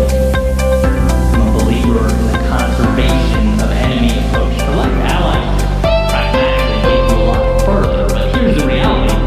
Anyone who stands for something will undoubtedly create divide. They'll be criticized and condemned. And when one feels the pressure of that criticism, they must understand that it does not invalidate who they are or their worldview. That is yours. You are the only one who can give up or relinquish that control. So as the Spartans said, come and take it. And then lastly, my thoughts went to the little things that make us who we are. Those tiny pieces of ourselves that we, little by little, one by one, over time give away. The concessions that fade into the background as we evolve to fit in so that we don't stand out. As Emerson beautifully put it, to be yourself in a world that is constantly trying to make you something else is the greatest accomplishment. And so that attacking army just might be the universe attempting to mold you to it, perhaps not all at once, but more like that frog placed in water and put on the stove, with the heat increasing so slowly over time that he doesn't realize the heat will soon overtake him. Externalities do not dictate. They are objects in need of meaning, and you are the architect here. If it means something to you, it's worth holding on to during the difficult times and the easy times. When it's popular and when it's not, there is value within you specific to you, a value that must be nurtured in order to expand. Others can't and won't see that. The world around you may, even with all its complexity, seek to suppress it. But that flame is there. It's there and it's yours. And to anyone or anything looking to extinguish its light, come and take it. After all, what is a life if not one lived on your own terms? The goal is not to simply exist, but to define the plane on which you'll evolve, to devise your own parameters. Be yourself as that world looks to make you something else. So here's to digging deep, to finding within yourself the courage to stand up to the great armies of chaos, conflict, adversity, and their perpetual conquest. To remember how strong you are, how much control you have as you navigate the unknowns and redefine the right nows. Don't let your strength be the thing you give away. Don't let your heart be what gets left behind. Don't let your thoughts become illusions of what could have been if only you'd held on. And look, I'm not saying it's easy. In fact, I know that the meaningful road will necessarily be the one that requires the most of us. That makes us question who we are and where we're going. It will ask that when our minds race with doubt and our knees shake with fear, we find a way to stand regardless. To walk to our demons, look them square in the eye and proclaim that whatever it takes, we are willing to give. That we will fight until there's nothing left, go until we can go no further, and hold with conviction all that matters most.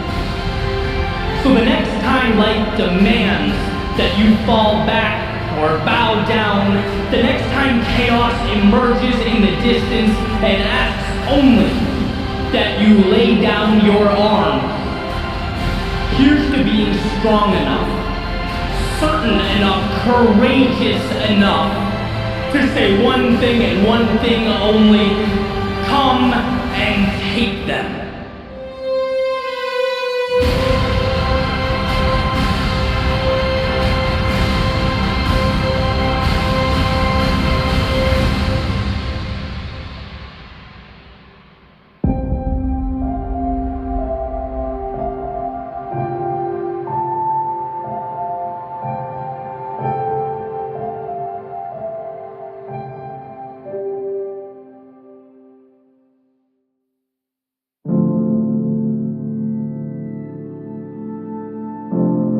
Around 2011, I hurt my left arm and had to get surgery.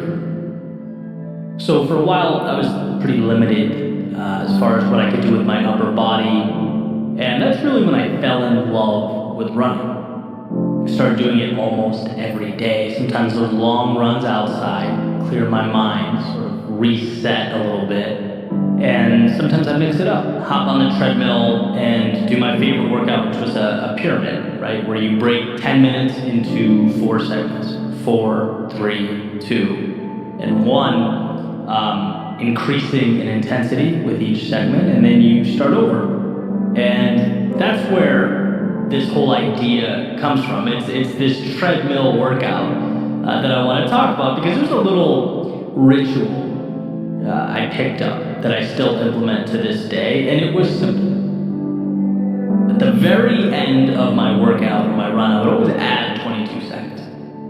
My lucky number twice, 2 and 2. So for example, if I told myself, the workout's going to be 3 pyramids or 30 minutes, I would stop running at 30 minutes and 22 seconds. And if I told myself it was going to be an hour, I'd stop at 1 hour and 22 seconds. Always tacking on that 22, and I don't really remember the first time I started doing it or even why. But like so many things, that 22-second period organically became a habit. Sort of evolved to take on a life of its own, and would come to symbolize for me a little challenge. The idea that the end is never really the end. And no matter how tired I was or how bad I wanted to stop, especially when you can see that finish line in reach, I can always squeeze out a little more. But there's always something extra to give. And you can certainly go down that 22-second rabbit hole, right? Just 22 more seconds. And then you finish that and you realize you can do just 22 more, and just 22 more. It's like this never-ending spotlight into how incredible we are as humans. That our stopping points almost always are constructed. Rarely is there not an extra 22 seconds or 22 somethings we can endure. And not only that, I think there's a case to be made that our growth occurs in that final push. There's a ton of value, hidden away in there. The stretching of the mind and body, the last rep that breaks down the muscle, the last few seconds of that run that force the lungs to work their hardest, exhausting that last bit of energy and focus, studying for an exam. Maybe that's where you confirm your comprehension and understanding of the subject matter. It's like when we are pushing ourselves just outside the limits we drew up, we are simultaneously expanding those limits. And so over the years, I've adopted that mentality. And I look at myself in the mirror now and I can see it. I'm not the same person I was a decade ago. Those little decisions to add on 22 seconds, they stack up, and they stack up in a unique way. Because it's not necessarily about the time. It's not the same benefit that, say, an hour every morning at the gym would bring. Obviously that would be incredibly valuable, but in a different way. I'm talking about mentally, an armor that we come to wear, an identity that gets materialized. It's how you see yourself and how you see the world. You understand how manufactured our parameters are. And I get it, we have to stop somewhere, sure. But it's an acknowledgement that those somewheres are fiction. They are arbitrary. You weren't made to exist within them, but to stretch them, to recreate them. And that's an endeavor that is always uncomfortable, but as far as I can tell, always worth it. The strength to go a little bit further than initially intended or designed is what will place you in a league of your own. And that's where I wanted to start, by bringing attention to the idea that there's always an extra 22 seconds, and you are always capable of obtaining it. That is yours. Whether you choose to see it or not, it's an option. It's always an option. Which sort of connects us to my next thought.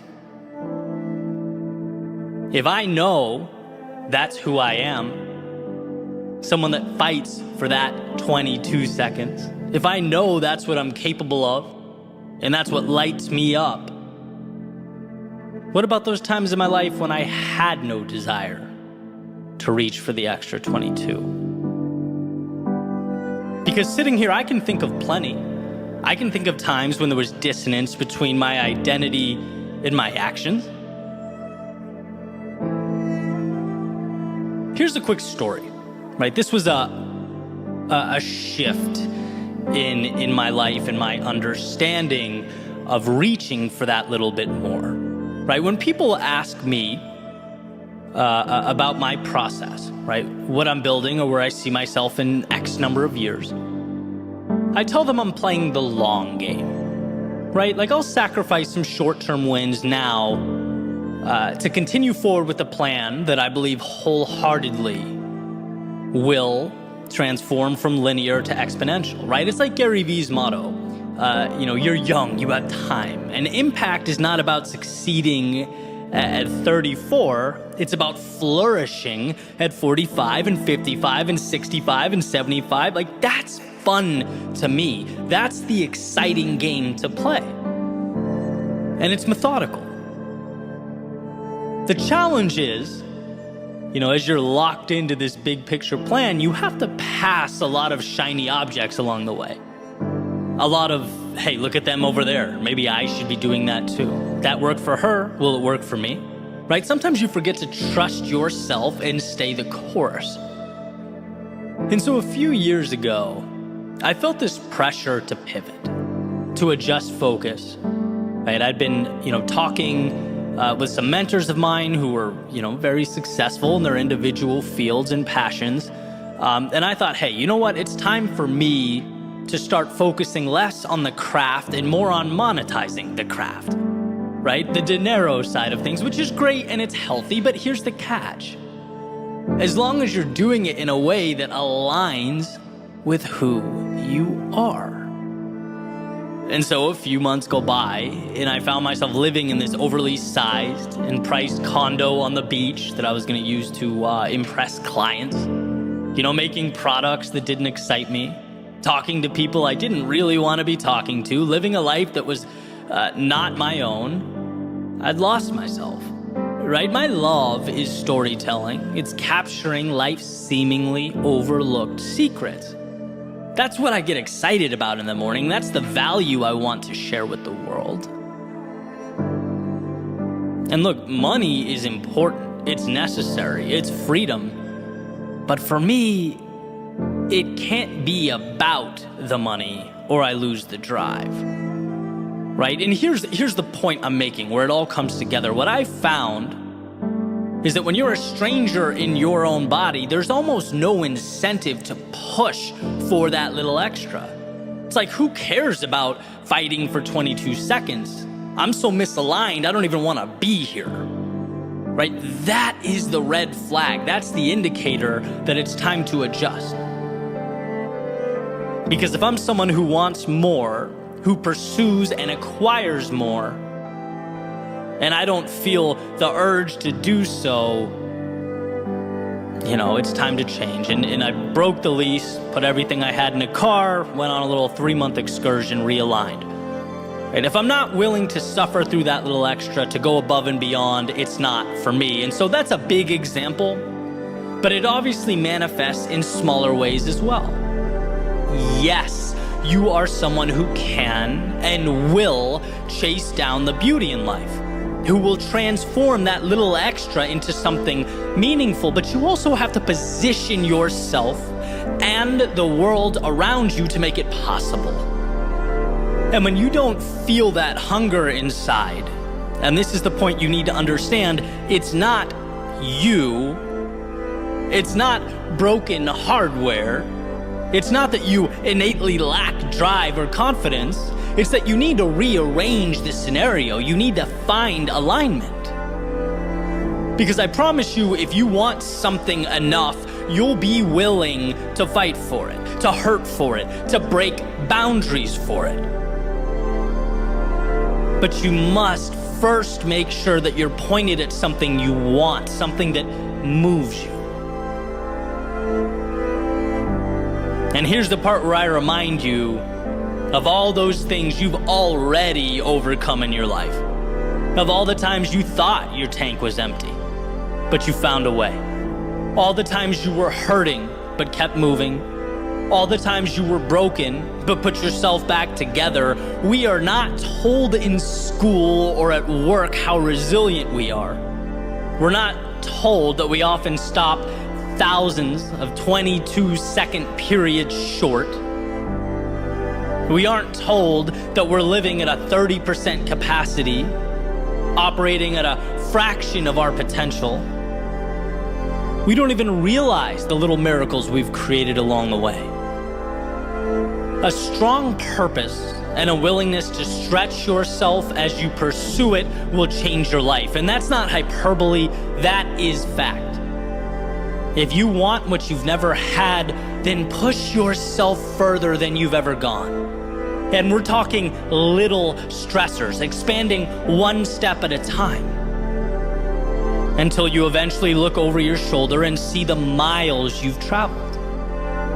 Until you look at your reflection and see the evolution that has occurred. It was never just 22 seconds. It was a consistent and sustained shot at the walls you placed around yourself for the opportunity to see them crumble.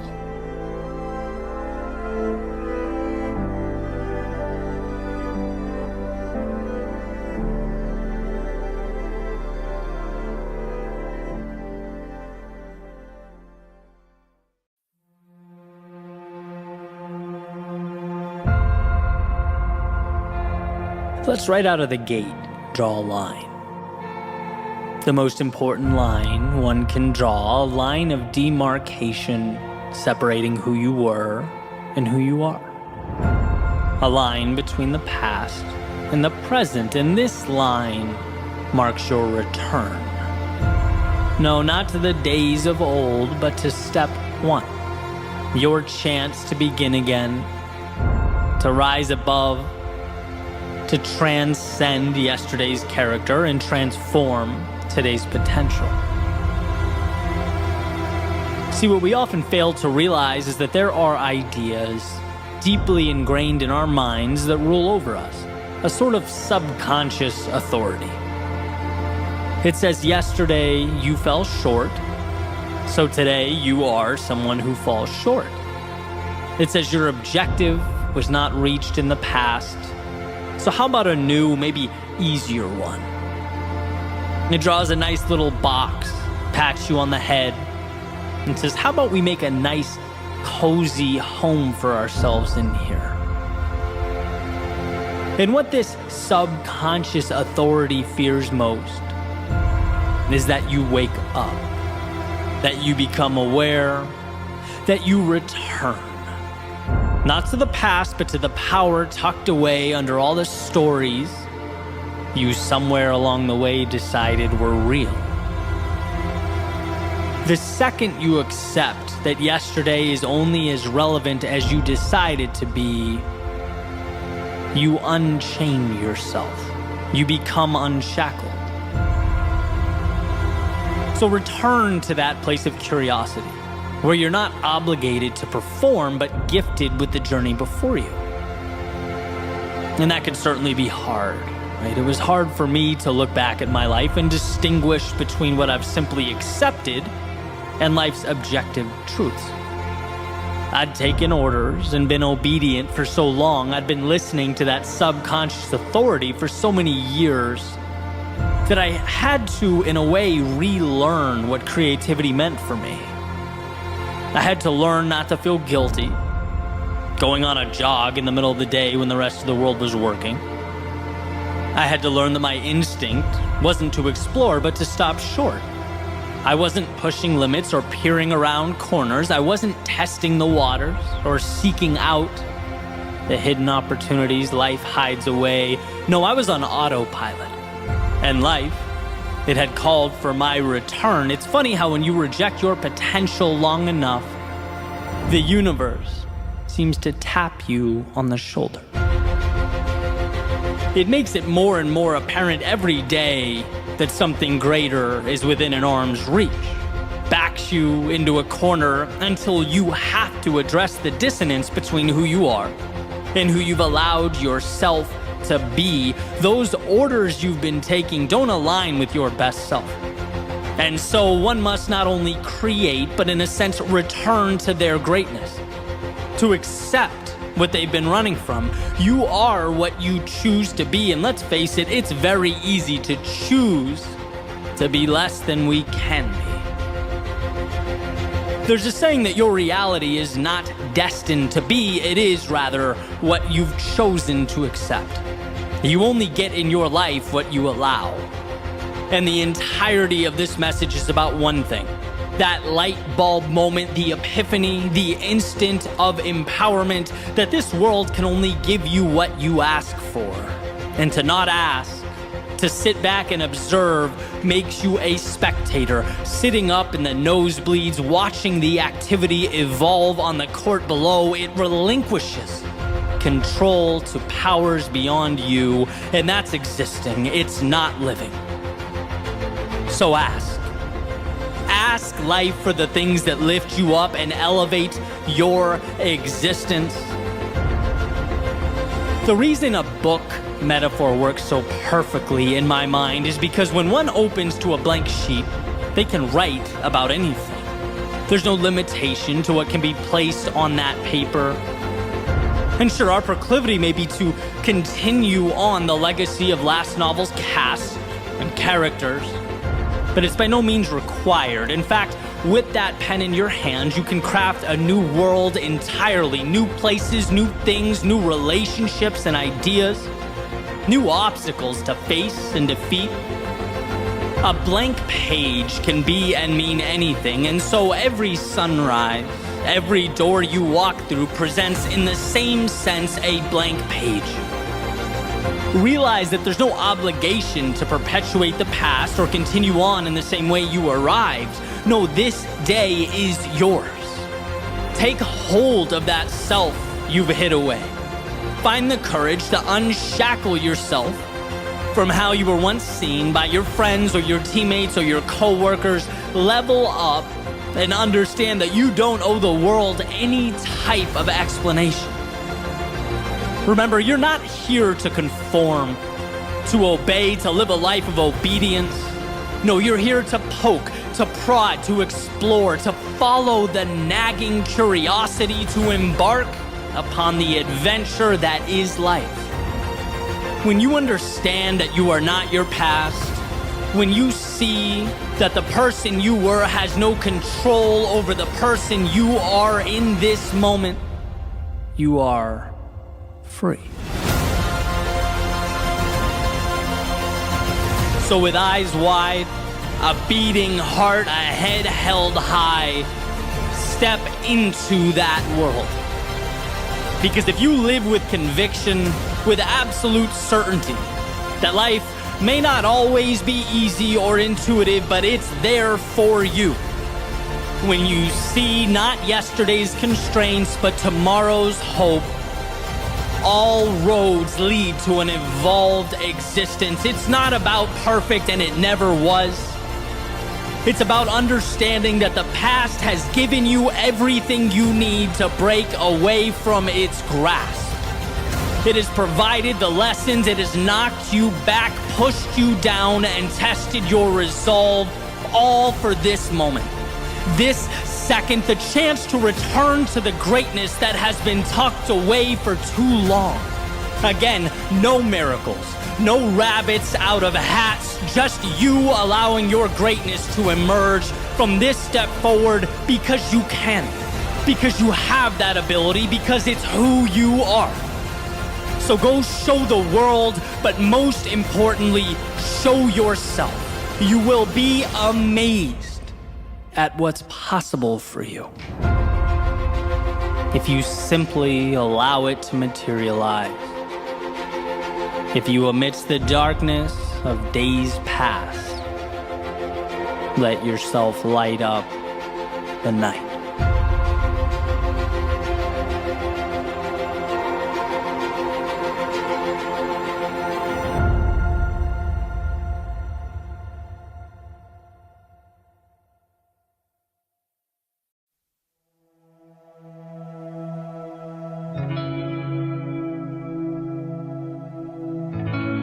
You have to see it before they do. You have to believe it before they will. You have to be the architect of your plans and your goals because no one will build them for you. And that's just it. In a world where victimhood is becoming currency and blame is becoming the norm, we have a choice. Create a temporary, fleeting escape, or create a life that matters. You know how much easier it is to project out at the world? To never have to look in the mirror and address the things you could be doing better? You know how much easier it is to hate him or her or them over there? To make up stories and scenarios about how much different life would be if it wasn't for A, B, and C holding you back? I mean, short term, it's like winning the lottery, right? You don't have to take any accountability. You don't have to have tough conversations with yourself. You don't have to reflect on the painful memories or decisions. No, you can put your feet up, sit back, point at the world, and say, look what they made me do. If only. But here's what's not being said. Every time you point your finger away from your own chest, every time you project blame, you're letting yourself down. Why? Because we only grow when we take accountability. And yeah, accountability can be painful, uncomfortable. But in that discomfort exists the only bridge to a better tomorrow. That's it. Right? You go to the gym, you put your muscles through stress, you break them down so that they can be built back up stronger. Personal responsibility cannot be the muscle we refuse to build. There's too much at stake. It can't be the thing you avoid. Why? Because it's what injects meaning into our lives. I'll never forget in the 8th grade, and I bet every single person in that class still to this day remembers. My teacher, Mr. Betancourt, walking up to the front of the classroom. He had his hands in a bowl shape and was holding it up to the ceiling, explaining to us that you can't go through life asking the world to give you its scraps. That if you sit and you wait and you hope and you blame, you will lose. That's the recipe for bitterness and resentment. Think of it like a fork in the road, right, where our two options are vastly different. You go left at the fork, and you enter a world of escapism, refusing to confront your problems, finding reasons you can't do that which you know you need to do, hating others, those who have built, grown, or created themselves. Or you go right at the fork. You learn to do the hard thing, to humble yourself, to take control of your life and your world. When things aren't the way you want them to be, you look around and you immediately ask, things outside of my control may have brought me here, but what can I do to fix it?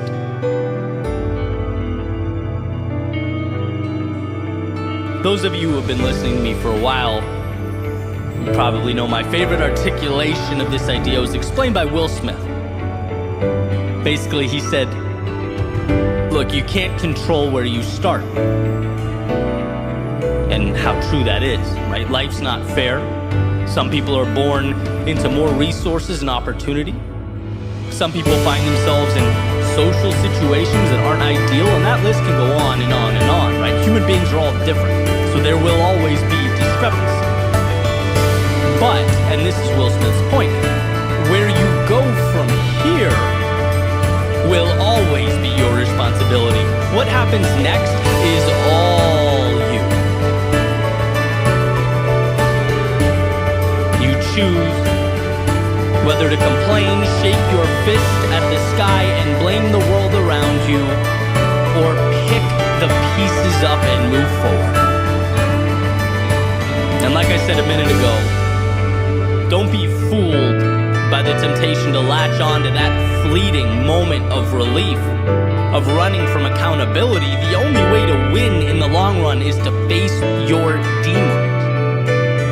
It's that whole saying, when you're riding shotgun, you can dispute the route all you want, but ultimately, it's the driver who's in control. When will you take the wheel in your own life? And sure, the stakes become higher, right? Now it's on you. Now you can get lost. Now you're responsible for the maintenance. Now if you don't end up at the right place, or I don't know, you're late to a destination, it's your fault. But now you can also be the one overseeing the journey. Now it's yours, and that's power. And as our world becomes more and more one of escapism, it's becoming more prevalent, easier to avoid or not fix something but tweet about it.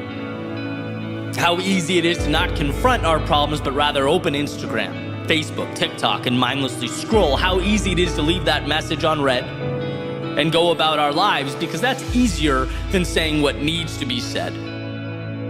Strength is being the one amidst all this escapism and avoidance to confront what must be confronted.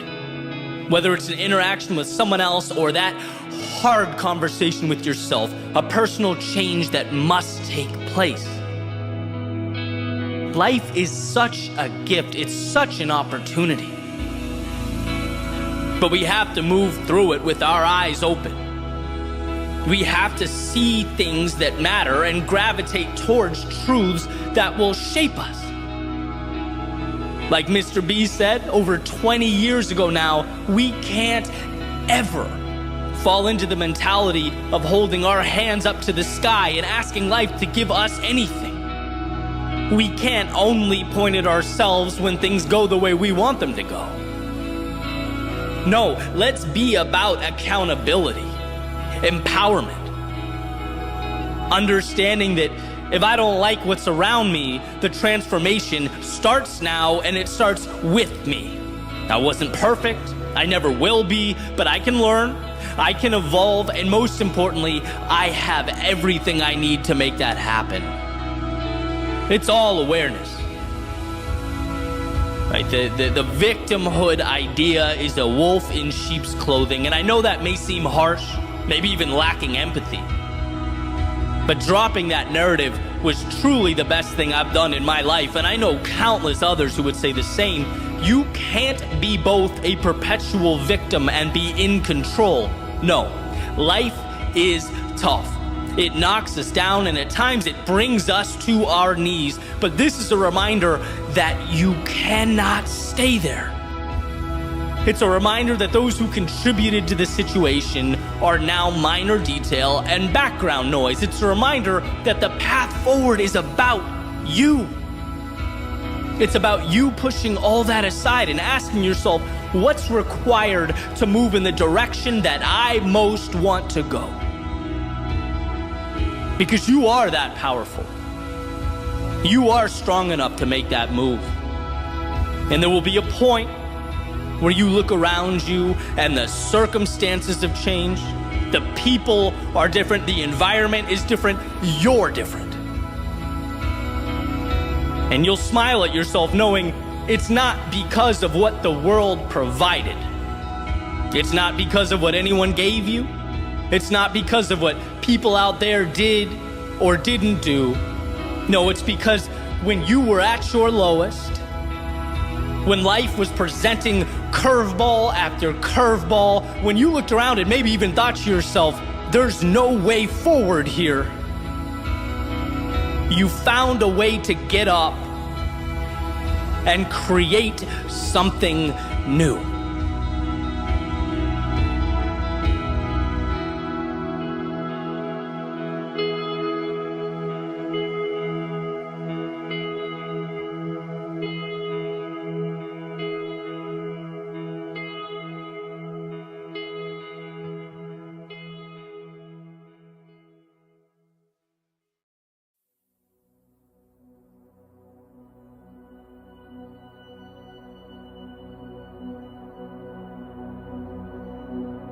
If these walls could talk,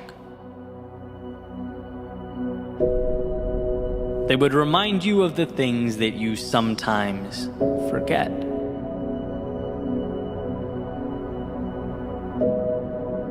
Yeah, those elusive things you tend to walk right by.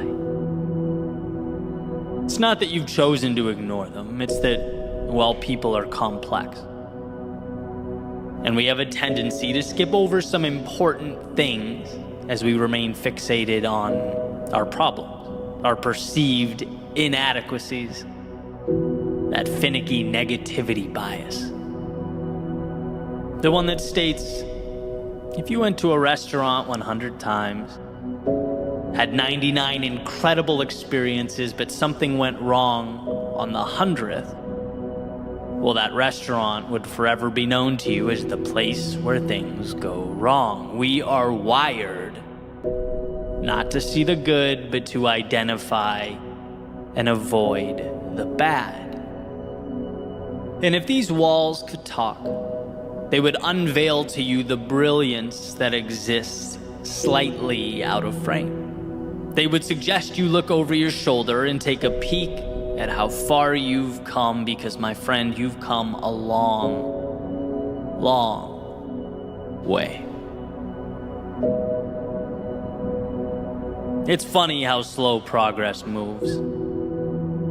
It's interesting how our lowest moments force us outside of ourselves, push us to step into those shoes we didn't know were sitting in the closet, unworn, waiting for the day we'd take on that new role, waiting on you to see that who you were yesterday is not correlated to who you can be today. And if these walls could talk, they'd fill you in on a very important statistic. They'd tell you that you've stood face to face with some of the biggest curveballs life can throw. You took on struggle and hardship that rocked you to your core, and as you stand here now, your success rate through all that comes in at, well, 100%. You are literally undefeated in your ability to move through adversity, and every time you did, whether you knew it or not, you walked into that closet and put on a new pair of shoes. You became something new. Sometimes progress is so slow that it feels like pain and it looks like stagnation, but it is anything but. And if these walls could talk, they would remind you of that truth. They would beg you to see what you've become, who you are. If these walls could talk, they would remind you of life's ever-changing, transformative nature. All the times they witnessed you upset about people and things coming and going, as you tried to hold on to that which perhaps no longer served you, wishing you could make permanent those things that were just meant to be transitory, shooting stars across the sky of your life. But something doesn't need to be forever to be meaningful. And thank God, because nothing is forever. And as we make our way into that vast unknown, we have a choice. We can live in the shadow of a particular moment in time, or we can cherish the value that those moments offered to us. They gave you just enough to take a new step forward, and sometimes a new step in that direction that's calling you is the difference between nothing and everything. So if these walls could talk, they would tell you to keep your head up and be thankful for those shooting stars in your life, for they made you who you are. And the path forward would be impossible without them. If these walls could talk, they would ask you about those times you came home, sat down in your room, and wondered how you could ever be enough. They'd call attention to that seemingly non-stop battle with imposter syndrome. They'd ask when you will feel like you've learned, seen, or traveled enough to gain some semblance of authority in your own life. They'd wonder when you'll give yourself permission to be that. You've come so far, endured so much. You're not the same person you were a year ago. Now, if you could just stretch a little further, if you could just extend a little higher, if you could see all the new shoes you've worn and the shooting stars you've collected along the way, you would know that you are designed to overcome. External pressures, obligations, criticism, none of it matters. This is between you and yourself, and if these walls could talk, they would ask you when you'll see what they see. The brilliance, the magnitude of your potential. When will you be you? Marcus Aurelius wrote, "Remember how long you've been putting this off, how many extensions the gods gave you and you didn't use them. There is a limit to the time assigned to you, and if you don't use it to free yourself, it will be gone and never return." See, today is precious because it is the only one you get. Each second unique in its own way, a measurement of opportunity represented by a single tick from the watch you're wearing. And if these walls could talk, they would tell you that they've seen people come and go, that you aren't the first and you most definitely won't be the last. And every single soul that stepped inside wished they'd found that courage a little sooner. Wished they'd looked back a little earlier. Wished they'd found the inspiration amidst the chaos and turbulence of their day-to-day lives. And if these walls could talk, they'd hope that maybe this would be it for you, the next step in your evolution. And what's most incredible is that you get there not by becoming something you've not yet become. No, in this moment, it's about noticing who you already are. Instead of the one mistake or reason to shrink into yourself, how about shining a light on those 99 reasons to expand? When it hurts, know that it's hurt worse and you've persevered. When you experience loss, know that it's not about what's gone, but what you now have and will keep with you forever. And most importantly, know that you can always step into a new pair of shoes. You can always reinvent, recreate. You are never defined by something that happened in the past. The wake of the boat does not drive the boat. And so with this in mind, chart your course to new horizons. Understand that the map you need has nothing to do with externalities, but rather the solutions that already exist within you. So take a second and peer back over your shoulder. Look at that you in the past standing at the bank of a river, hoping, praying for help, a lift, for some technology to get you across. Knowing as you stand here now that you have traversed oceans. Look, the context changes, and yes, it will always change, but your ability to endure, it does only one thing: it multiplies. You have everything you need because you couldn't have gotten to this point without accumulating the knowledge and expertise to take one step forward. And miracles, they are merely the culmination of those courageous steps. And yes, when we are stuck, when we're at that coastline looking out at foreign horizons, I get that the answers seem big, sometimes even bigger than we are. I get that the mind wanders right to the potential disasters, to the what ifs and the worst case.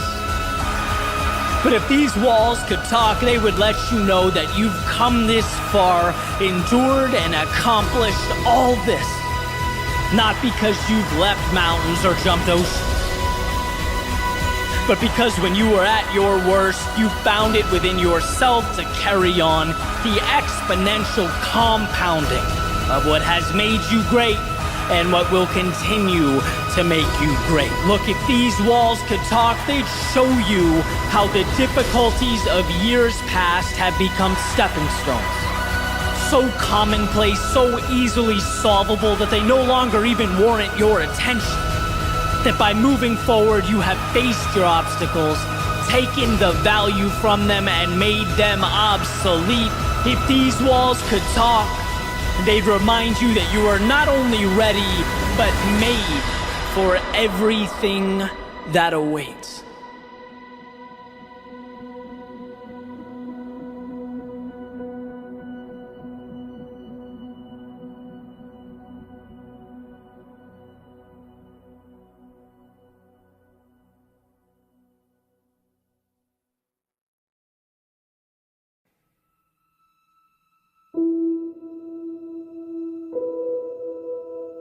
In a way, our eyes are liars.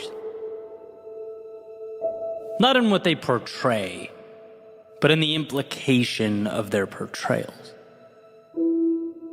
Our eyes highlight to us one thing: what surrounds us now. We receive a snapshot of the current moment. And what took me years to understand is that possibility and hope live far beyond what surrounds us right now. And it's that pursuit of possibility that saved my life.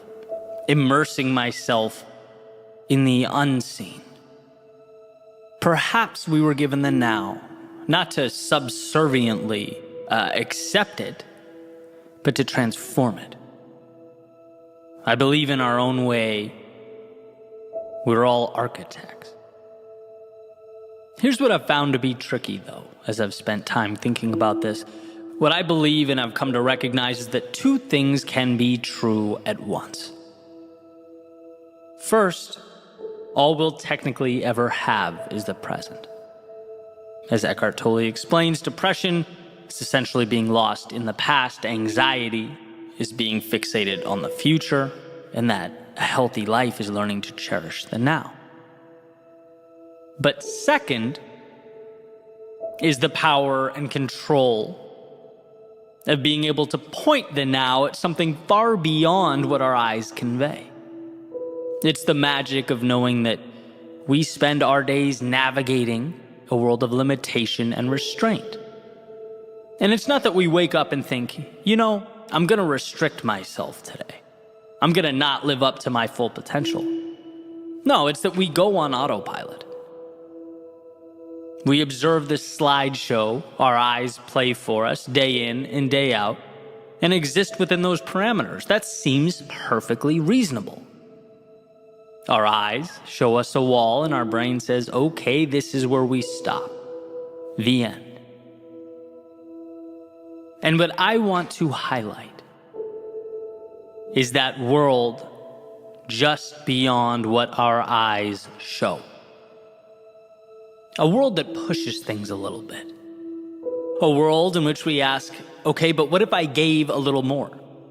Or why can't I be like those people in my life I look up to? Why shouldn't I change the circumstances that weigh on my mind? Why have I accepted these things that make me unhappy day in and day out? just because it's the image your eyes show you right now doesn't mean it's where you stop. But we have to learn to look for more. When I was pretty young, like right about the time home PCs were gaining prominence, my parents got this gateway computer that came with a Star Wars game demo. And you have this character, you wander around the spaceship, and I played it, and I played it, and I played it, and after a while, explored all there was to explore. Right? Or so I thought. I assumed I'd maxed the thing out because it was a demo. It wasn't the full game. So my assumption was that it wouldn't let me do too much until I went out and bought the real version. Then one day, my friend from up the street came over, and I'm showing him the game, and somewhere he notices a little button that opens up this door, and come to find out, there was actually a lot of real estate left to explore, a lot of game available.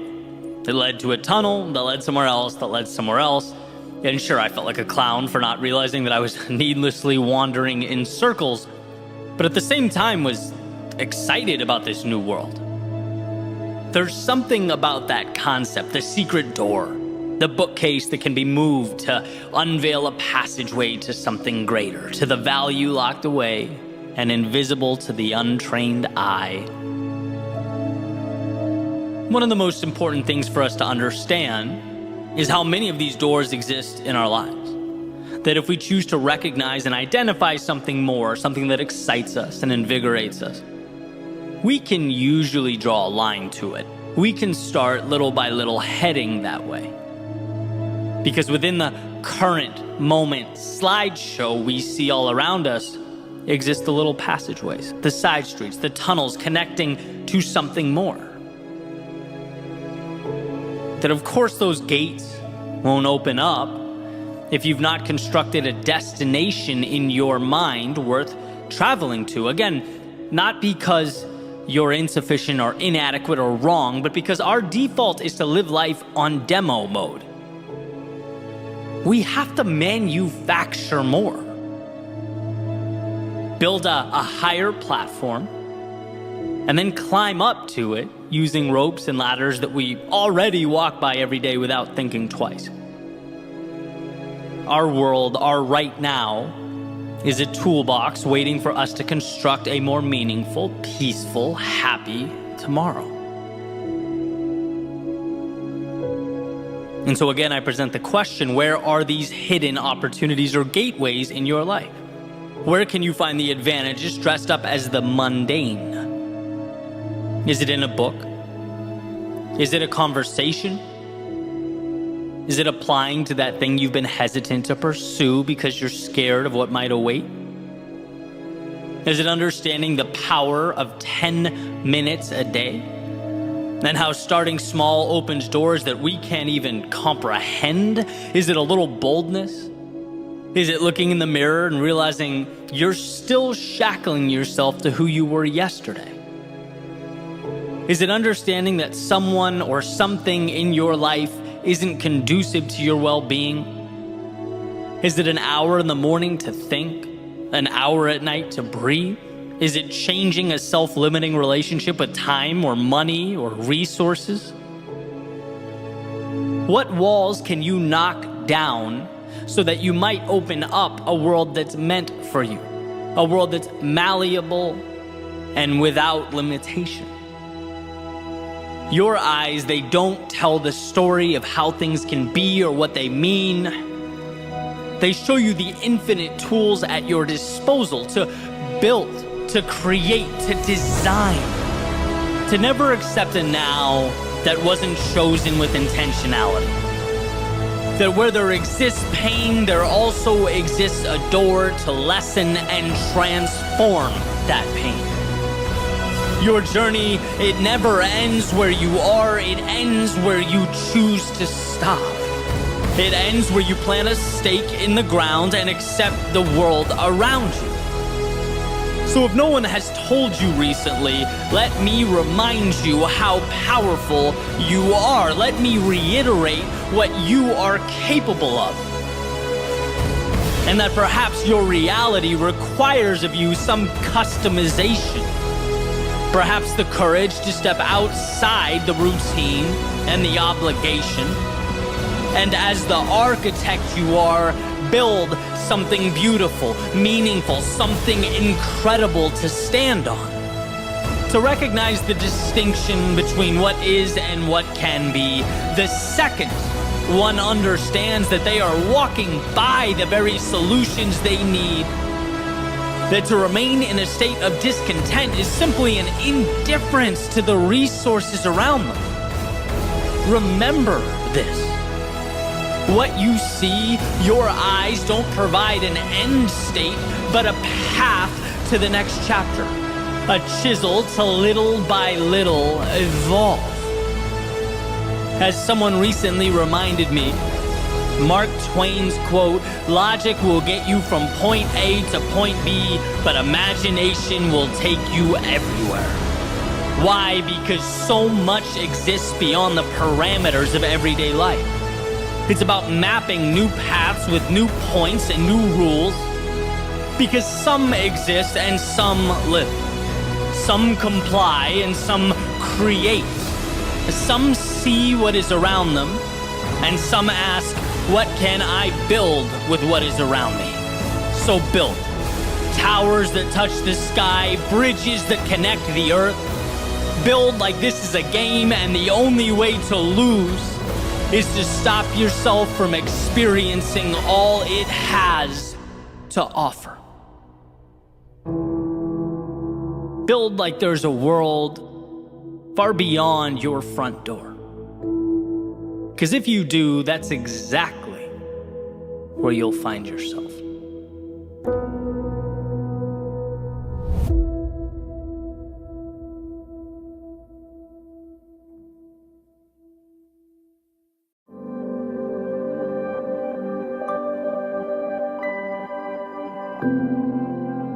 Sometimes the most important things we do in our lives are the product of sheer will. Of taking little nothings that surround us and making something out of them. In other words, the greatest opportunities, often the ones we need most, they simply aren't obvious. They're hidden. Hidden behind what looks like difficulty, what appears to be hopelessness. The reason I place so much value on a single step forward when we're overwhelmed or at a low point is because a single step means you're in the game. You're giving yourself a chance to find and obtain those little hidden away pieces that can't be found when we stand still and dwell on a situation. Mobility is empowerment. And when we move forward only with what we have, we're continuously reminded that what we have is enough. We have the tools, the resources, and the ability. We just have to somehow remind ourselves that with those tools, we are capable of building, of creating the incredible. So, quick story about what I believe is the best song ever written. Certainly one of them. And it's a little bit older now, but in 1998, a band called the Goo Goo Dolls released a song called Iris. And that song changed my life. It was the first album I bought. It introduced me to music. I listened to it probably thousands of times. And even 24 years later, it gives me chills listening to it. And so I wanted to find out a little more about the song. And I came across an interview from Johnny Resnick, who is the frontman and songwriter for the band. And in this interview, the interviewer is asking Johnny about the song.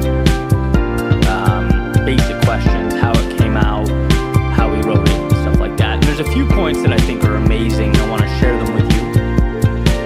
First is the state he was in prior to writing the song.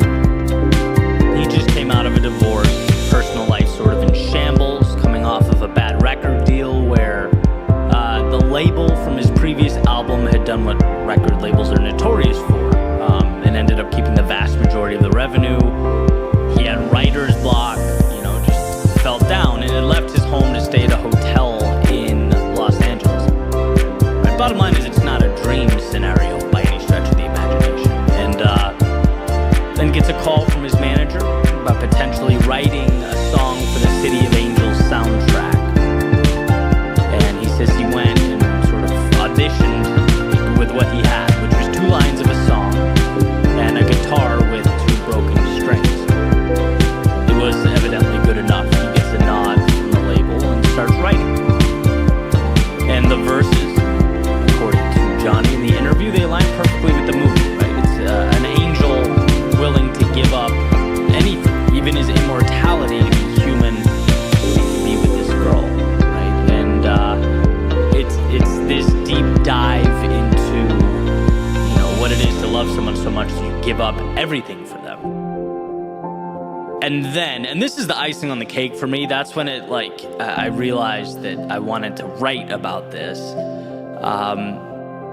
The interviewer says essentially, okay, Johnny, the verses align with the movie, but the chorus, this revolutionary, big, beautiful, powerful chorus, it seems to take a left turn. Can you explain that to us? What were you thinking? And he just kind of pauses blankly for a second. And I'm thinking, no, don't you dare say what I know you're about to say. And sure enough, he does. He basically shrugs and goes, I don't know, the words just kind of worked. And, I'm paraphrasing. That's not a direct quote, but that's the idea. One of the deepest, most powerful, beautiful songs I've ever heard is Patchwork, right? Even the song title, he says, was named after a country singer on the cover of a magazine laying next to him, Iris. That's patchwork. It's pieces put together, right? And then as I thought about it for a minute, it's like, of course it is. How perfect, how absolutely perfect. The whole thing is an assembly and construction, a metaphor for the human spirit. Conceived when its author was down and out, right? Taking L after L, called to present an idea, didn't have some crazy budget or equipment to pitch this song. Nope. Moved forward only with what he had in the moment. And that was enough. Then the song, a beautiful depiction of, the movie's theme, combined with elements of real life, his personal situation, what he goes through, maybe even components that mean nothing other than an ability to encapsulate a feeling or an emotion. Words that allowed him to put a bow on all these little pieces himself and get it out the door. And millions of people listened to that song and were changed by it.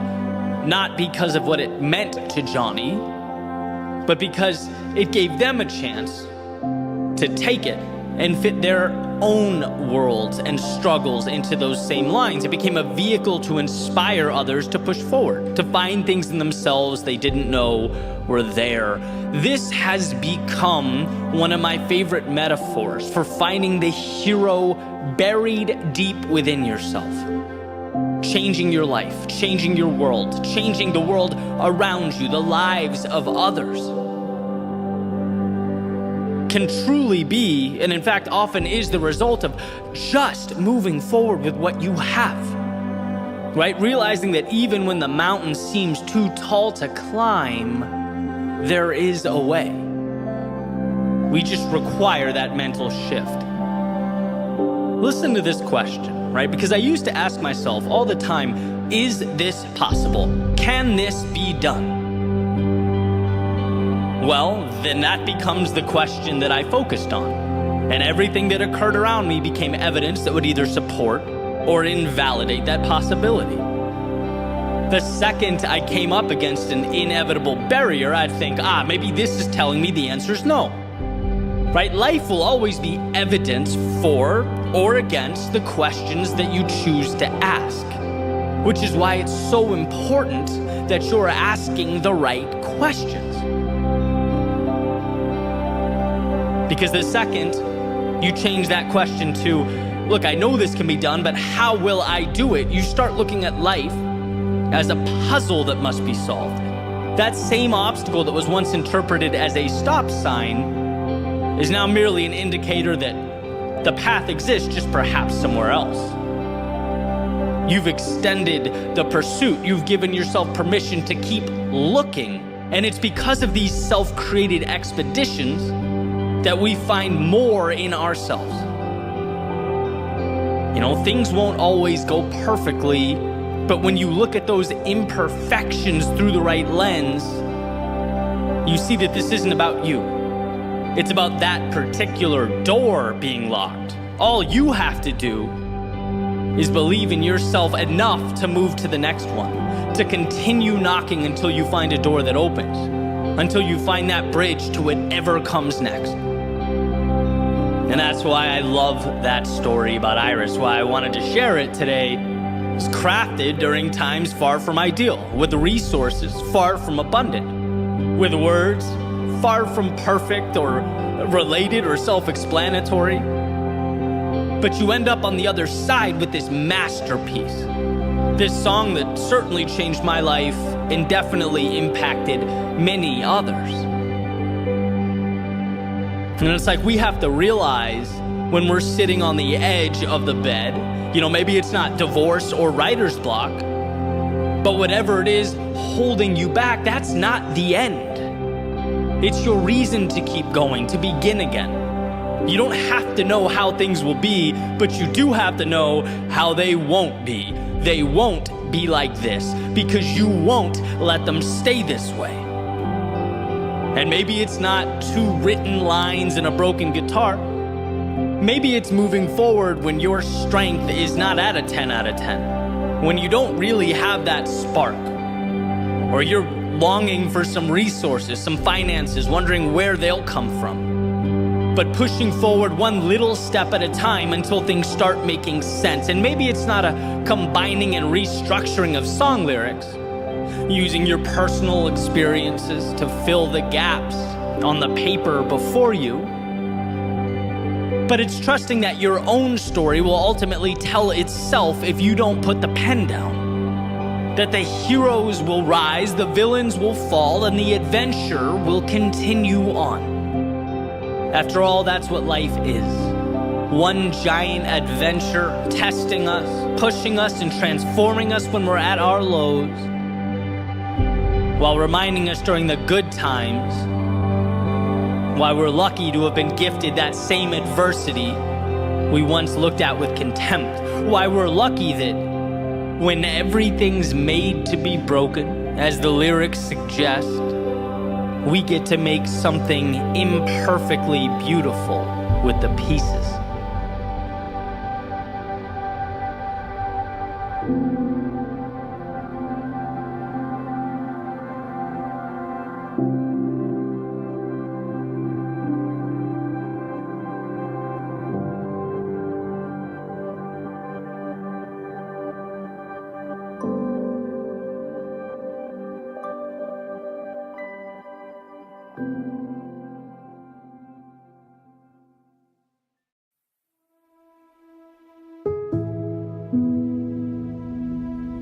Recently, I was thinking about something a friend of mine named Tom told me a few years back.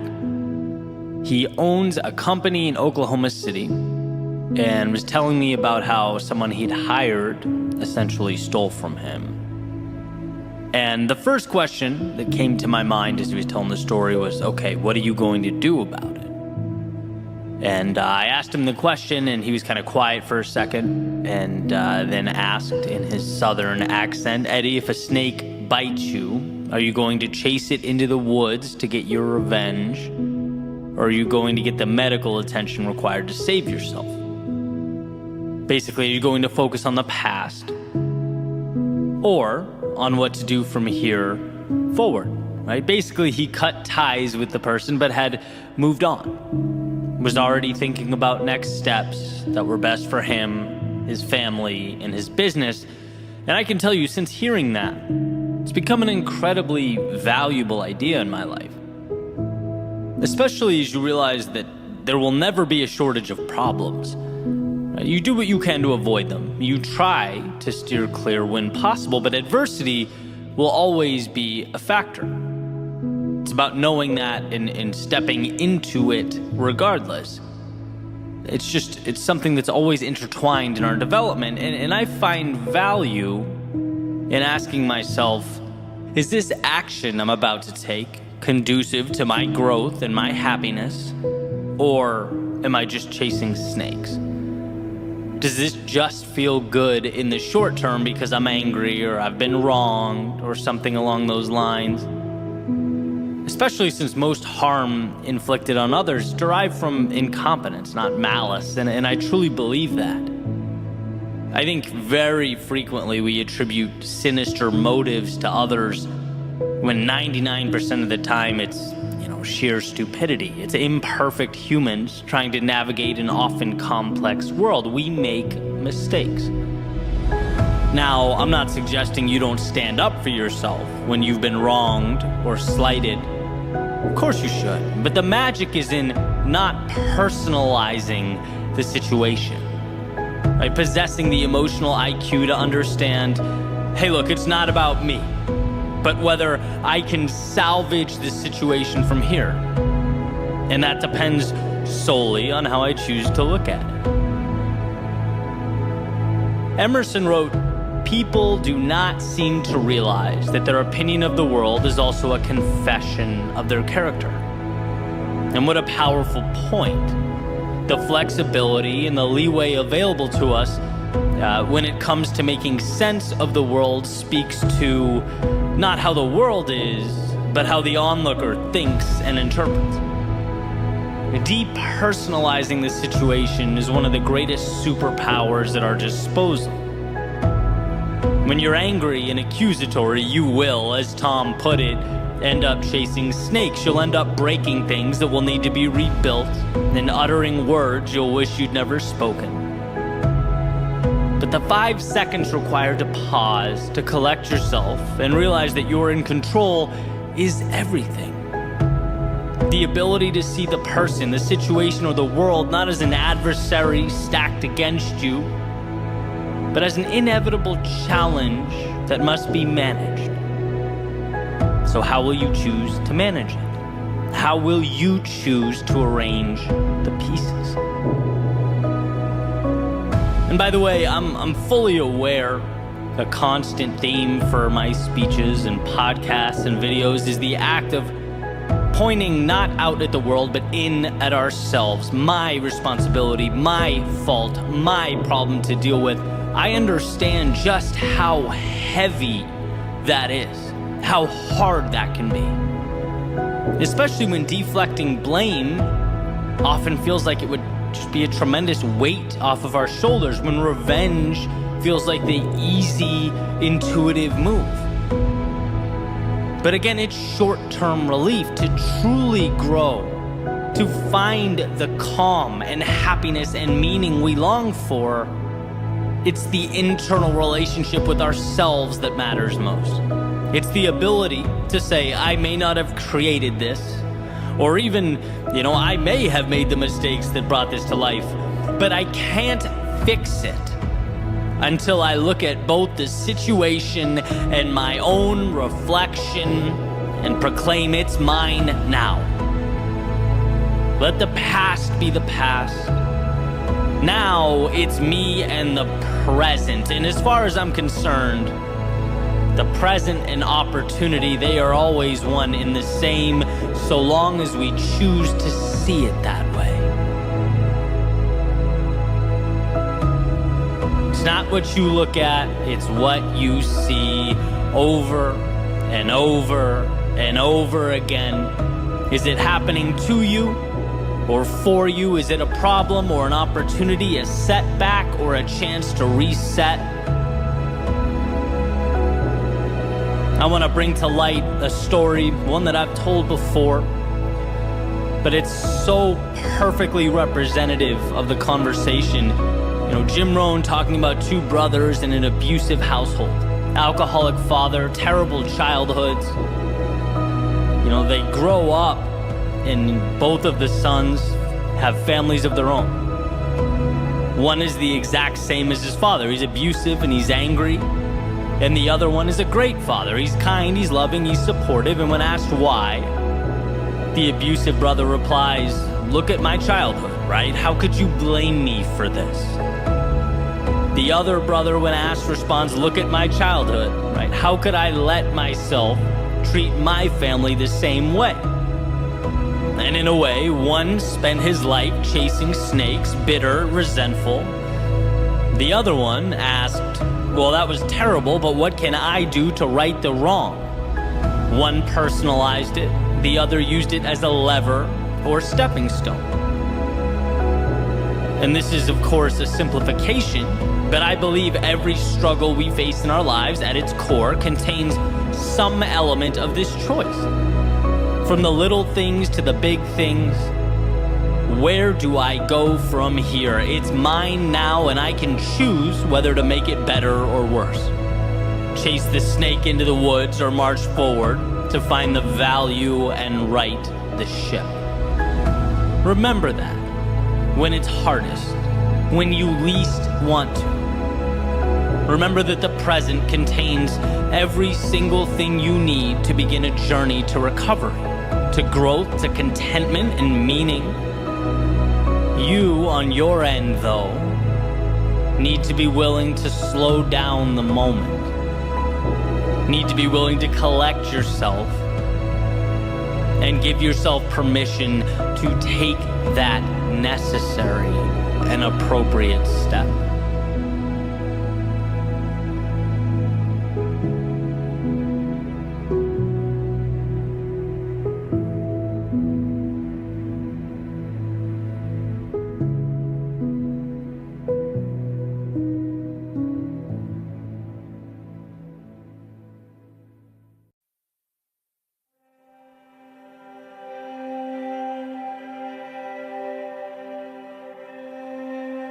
A life well lived is a dance between having the strength to walk away and having the courage to go all in.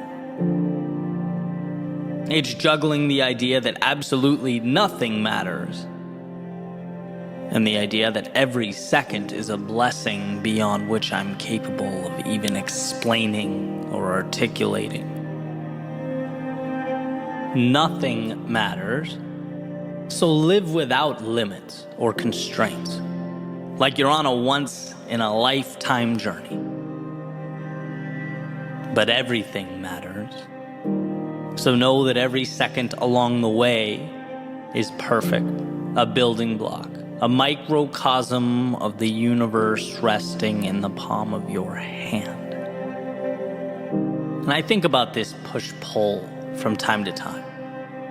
I play with the idea that nothing matters when I need courage, when I need to convince myself to be a little bolder, reinforce the understanding that there is no pressure here. Life can only give what I'm willing to carve out. And as that clock ticks away in the background, what do I have to lose? As Mark Twain put it, it's the things we don't do that we come to regret. And then on the other side, when I need a little discipline, I play with the idea that the little things are everything. After all, two things can be true at once, and the details matter a lot. For me, getting up 2 hours earlier does make a difference. That pushing a little harder will add up. The little things become everything. And painting that portrait that had been tucked away in my imagination, well, that's done one very real, very tangible brushstroke at a time. It's participating in that dance between nothing and everything, the real and the imaginary. But for the time being, let's leave those very important little things and focus on the divine big things.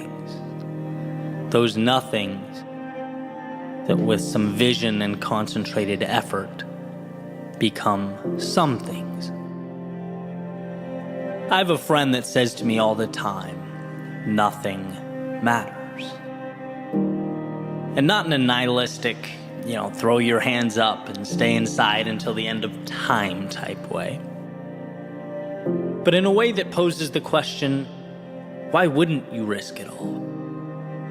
Nothing matters. Why wouldn't you risk seeing how far you could push, how long you could run, how much you could become? Because maybe, just maybe, this whole thing isn't as serious as we'd like to think it is. And instead of feeling confined and scared, what if you felt alive, blessed to even be here? And I think realizing that we build these imaginary boxes around ourselves and live within them is a huge step. That awareness that we spend so much time reaching out for things that will save us, when in reality we simply need to set ourselves free. We need to open the gates, build bridges to the infinite opportunity that surrounds us. And when I think about this, a feeling that still comes to mind, feeling I had after 2K tests in college. Those of you that have been on the rowing machines, I'm sure you get it. But if not, picture a feeling similar to an all-out sprint for roughly 6 or 7 minutes, depending on when you cross the line. And when it was over, after I'd finished picking myself up, I would just sit in the hallway, cherish the feeling of being done. Right? After pushing my body to its maximum, I'd appreciate the nothingness, the same nothingness that I'd never pay attention to at all otherwise. But in that moment, it was everything. What a gift. As you regain your composure, as your heart rate comes back down to earth, to just be still. And I still love that feeling after physical exertion, the reminder to just be thankful for a moment of serenity, a reminder that life can and will inflict upon us these periods of absolute chaos, of turbulence. And often they're very necessary. They harden us, they shape us, but they also remind us to appreciate their absence. Same thing goes, and a lot of you, I'm sure, will be able to relate to this, for something like a headache or a migraine. When they come and go in my life, it's like the second a brutal headache dissipates, that nothingness is the greatest gift I could ever imagine. The absence of pain, infinitely more valuable than any tangible acquisition. And I think in those moments, we get a glimpse of the world in its purest, simplest form, where all the nuance and detail we worry about doesn't matter much. Because look at what we have. Look how much surrounds us when we position ourselves to notice, when we simply pay attention. Tolstoy said, "If then I were asked for the most important advice I could give, that which I consider to be the most useful to the men of our century, I should simply say, in the name of God, stop a moment. Cease your work. Look around you." An incredible reminder to never forget where we are or what we were given. To remember that by breathing in the air around us, we have, in a sense, already won. And I love this because for a brief moment in time, it swings that pendulum to the nothing matters side of life. When you're living a miracle, why sweat the small stuff? And I can ask myself, why do I get so worked up? It's no big deal. Why not take the risk? What's the worst case? That I fail and have to backtrack as a now more informed and knowledgeable person? Why not stand in the face of my fears? The upside is consistently enticing. It consistently rewards. Look around and see what life has provided. How dare we waste it? And with that said, I'd also be remiss not to include this little caveat. I'm careful with the words "nothing matters." Because even though in the context I've been using it for years, it's a positive, empowering thing. It's my reminder to push boundaries. I can also see how it begs the question, well, if nothing matters, why should I care? And so let's reframe.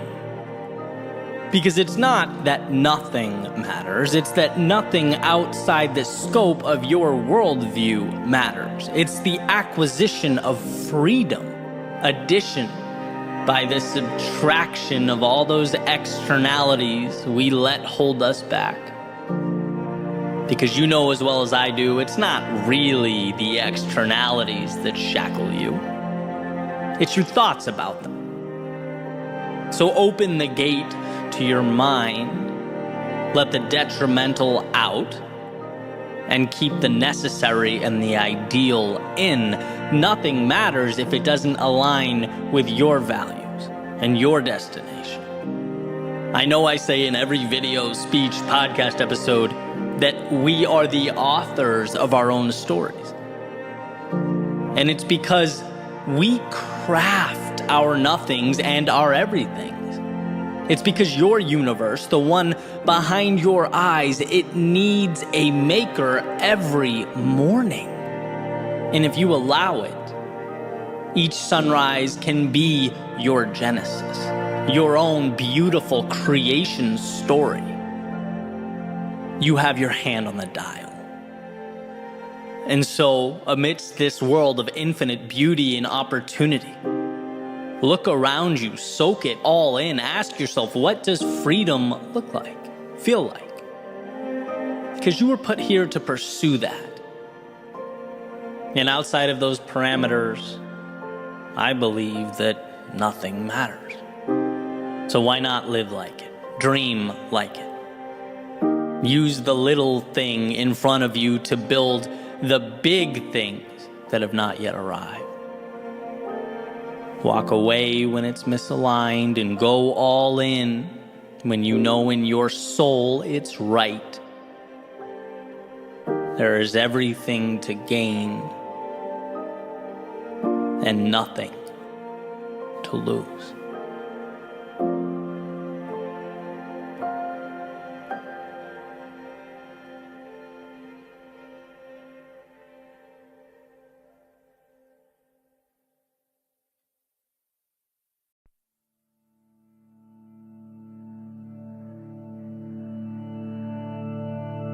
I woke up, put my coffee on the desk, opened my laptop, stared at a blank screen,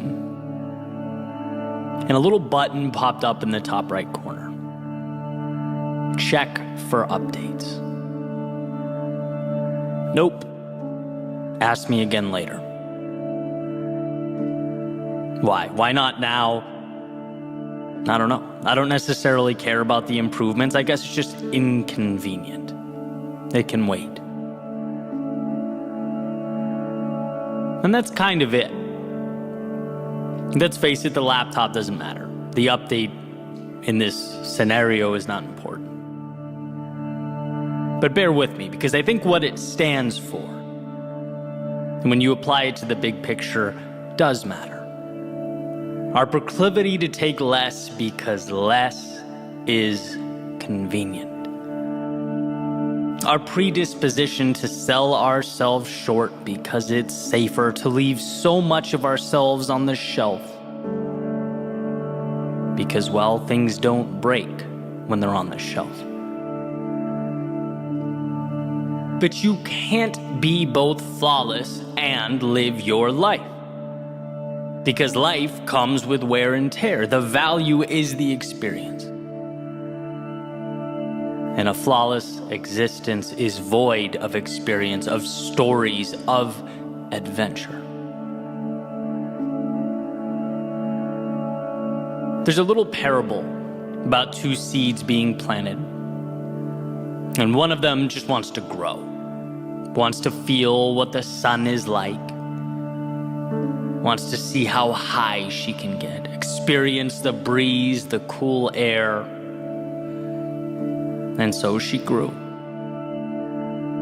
And sure, she dealt with hard days. She had her difficult times, but ultimately grew to live her best life. The other seed worried. Worried about leaving her home, the world that was the ground around her, worried about damaging her roots, worried about what could be waiting for her in the dark, about the sun being too hot and the breeze too strong, and ultimately stayed right where she was, playing it safe until one morning a chicken came wandering by and ate the seed off the ground. And see, this spells out a few things. One, we can, at any moment, decide to step into that next level, evolve into that next chapter. But also, not doing so comes with a cost. Sometimes a hidden cost. There's a tendency to think that preserving the status quo, because it's safe, is valuable. But understand something, you are not a collector's item. You weren't made for preservation, you were made for growth.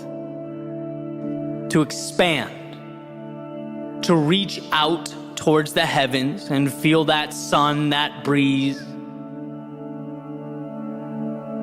And sure, upgrading means vulnerability. It means accepting that the unknown is bigger than you, but also contains within it everything you need. Whether it was people, things, money, resources, I used to think like that seed, right? How can I hold on to what I have? Contain, play small. I can't lose this. I've come too far. I've worked too hard. What if everything goes wrong? I can't upgrade now. Maybe later. Maybe someday when the time is right. When it won't hurt or require that I step outside of this little world I've created. But guess what? Growth always asks of us that we leave the comfort of now. It always offers us the world in exchange for the courage to see the unseen and trust ourselves to bring it to life. And when I realized this, I saw how the act of trying to perpetually maintain the status quo is debilitating. It's looking at life through a lens of scarcity. It's only when you start to grasp how abundant life is that you realize by simply stepping into that person you are destined to be, you'll attract what matters. Some things will go, and you'll leave them behind. But those things no longer serve you. They played their part, they added their value, and are now merely stepping stones as you move to something greater, and that's just it. Sometimes living means wishing you did things differently, looking back and acknowledging that you need to be better. Sometimes living means losing the wrong people in your life to make space for the right ones. Sometimes it means spending days, months, even years wandering down the wrong path so that you can get a glimpse, so that you can realize what the right path looks like. Sometimes it means no reward, no validation until that compounding finally takes place. Finally, you see just how powerful those small steps were and will always be. It means seeing yourself as the person you know you can be. Maybe not necessarily the one you are today, but betting on yourself when no one else would. There's an idea that people are neither good nor evil, but they have both within them. They choose through their day-to-day action how they'll live, who they'll be. And sure, this is a tad oversimplified, but I think the duality is useful, right? Because in a different context, for everything that occurs in your life, you can find a reason to celebrate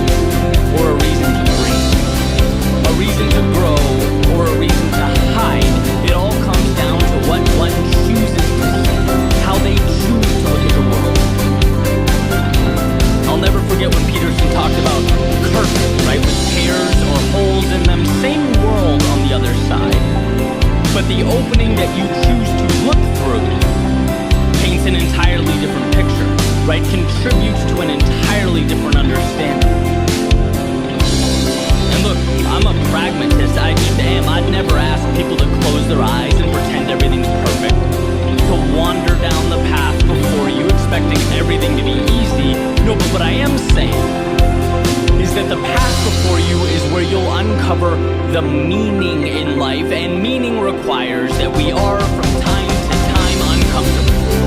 To go where we most want to go, we must leave something behind, and the reality is that while it's scary, while it can be alarming and even painful, it is always worth it. That what's on the other side is what makes life worth living. I want you to know that you don't need to be walking into the same rooms, talking to the same people, doing the same things. No, not if you've outgrown that reality. Not if you're ready for the next chapter. So let's make a pact to view life not as an obligation, but as an opportunity. Something challenging but beautiful, mysterious but plentiful. Let's view the challenges along the way not as something going wrong or some kind of alarm, but rather an indication that you are doing something right, that you're stepping into the controlled chaos of your day-to-day, finding the courage to meet new people, try new things, take risks, evolve. This is what life is about. And if you can find it within yourself to see it that way, to be grateful for the discomfort that makes its way in and out of our lives, you'll know that you are evolving, reaching towards that sky. Because the danger, as far as I'm concerned, is never what happens along the way. It's what doesn't happen, because we never let ourselves accept what the world had to offer. And so on that note, I think today is the perfect day to upgrade.